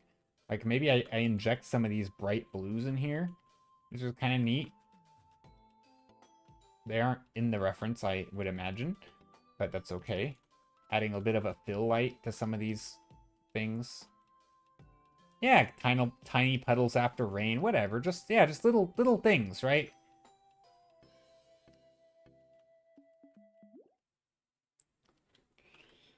You might give your Wacom one a go tonight and have a go. I mean, yeah, might as well. What have you been painting on, Sharky?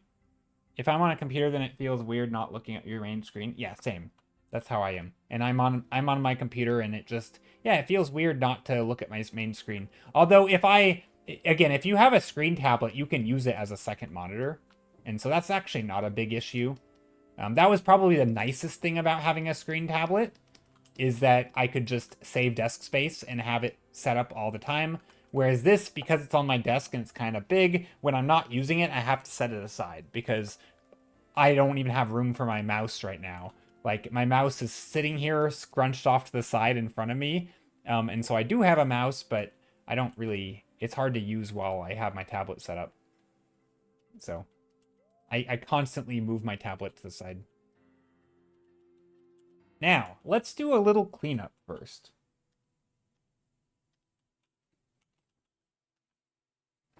One, two... We're not even going to label them. We don't need numbers. Who needs numbers? Actually, let's do that.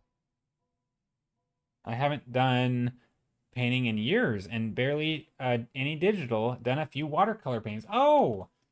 Well, that would be awesome if you got back into digital, though. Or really any painting. That would be cool to see. Or, you know, not see as in, like, you need to share, because that you don't need to share. Also, let's do this. We're gonna go presentation mode here. We're gonna outline this. Kind of clean up around the edges.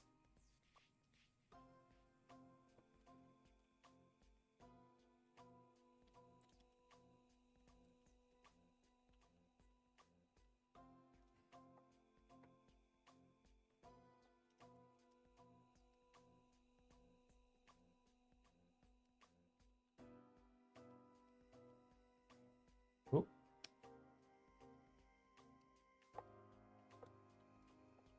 There. I like this. I think these look nice. This one maybe could be a little bit closer. Just for presentation's sake. Something like that.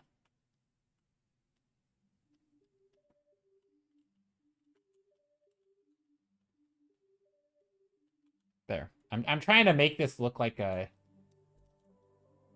There, that's not bad. I'm pretty happy with these, if I do say so myself. Let's crop the scene. I could do one more to be able to, like, share it. I feel like if I were to share this on Instagram or something... Do I think I'm better at painting traditional or digital? Digital, 100%. For me, traditional painting, the thing that I struggle with is mixing colors intuitively, just simply because I haven't done enough of it. Like,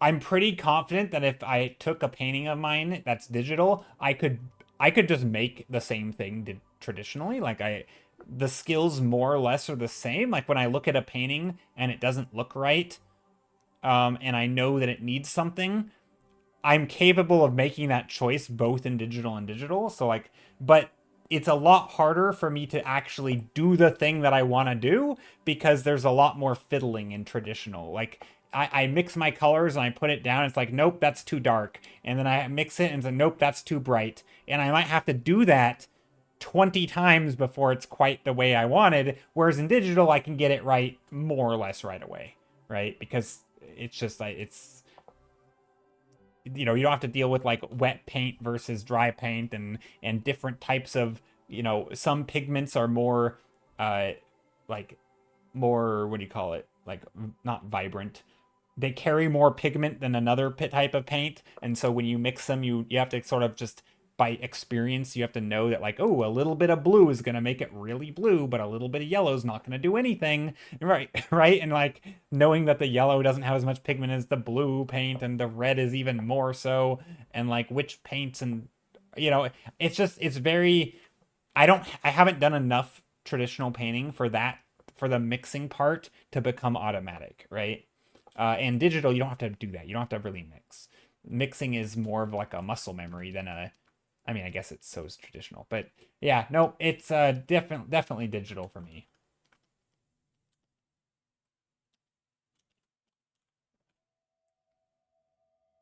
I will challenge myself to try digital painting this week and post it for your Insta. Yeah, I mean, so Sharky, if you haven't painted in you said a year or years, plural, if you haven't done painting in a while, might I suggest don't post it to Instagram?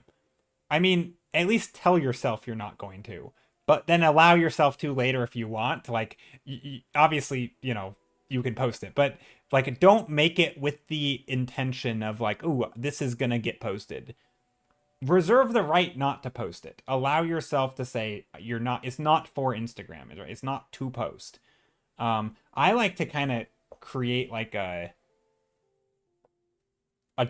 gap, right? Where I make art and maybe a week or a month or 2 months later, then I'll go through and start posting stuff. I that way I'm not, except for this. This is probably going straight to Instagram. I'm already like tidying it up to make it presentable. But yeah, I think there can be a lot of pressure to make stuff nice for Instagram.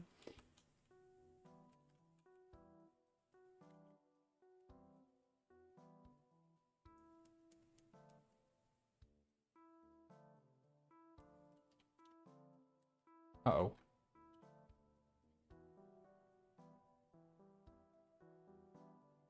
Do I just do that? No. Stick it there.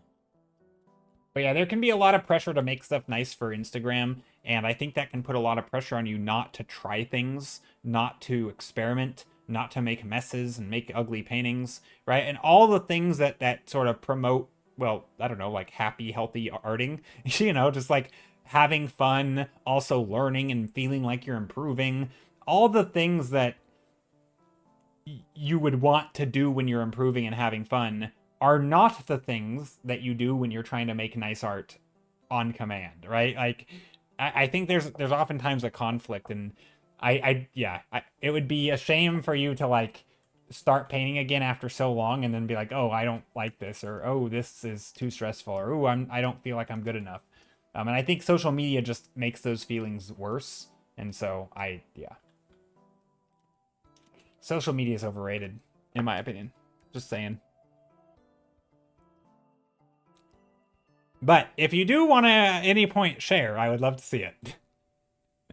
that's the contradiction of social media. I love seeing other people's work and I really want other people to share, but also like I'm fully aware that the pressure to share art on social media can be bad.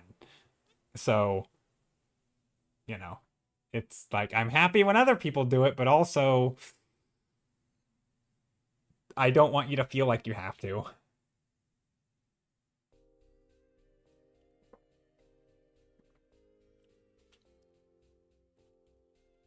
Which is why, like, for me, I try to think about making art in, like, for different modes. Some art gets shared to social media, some art probably never will. Some art is made specifically for social media. I'd made some art a while back that was like a fan art. It basically was meant for social media. Like from the start, I knew I was going to post it. I knew exactly where I was going to post it, under basically what tags. Like, so sometimes I feel like it doesn't, as long as you're aware of it, right?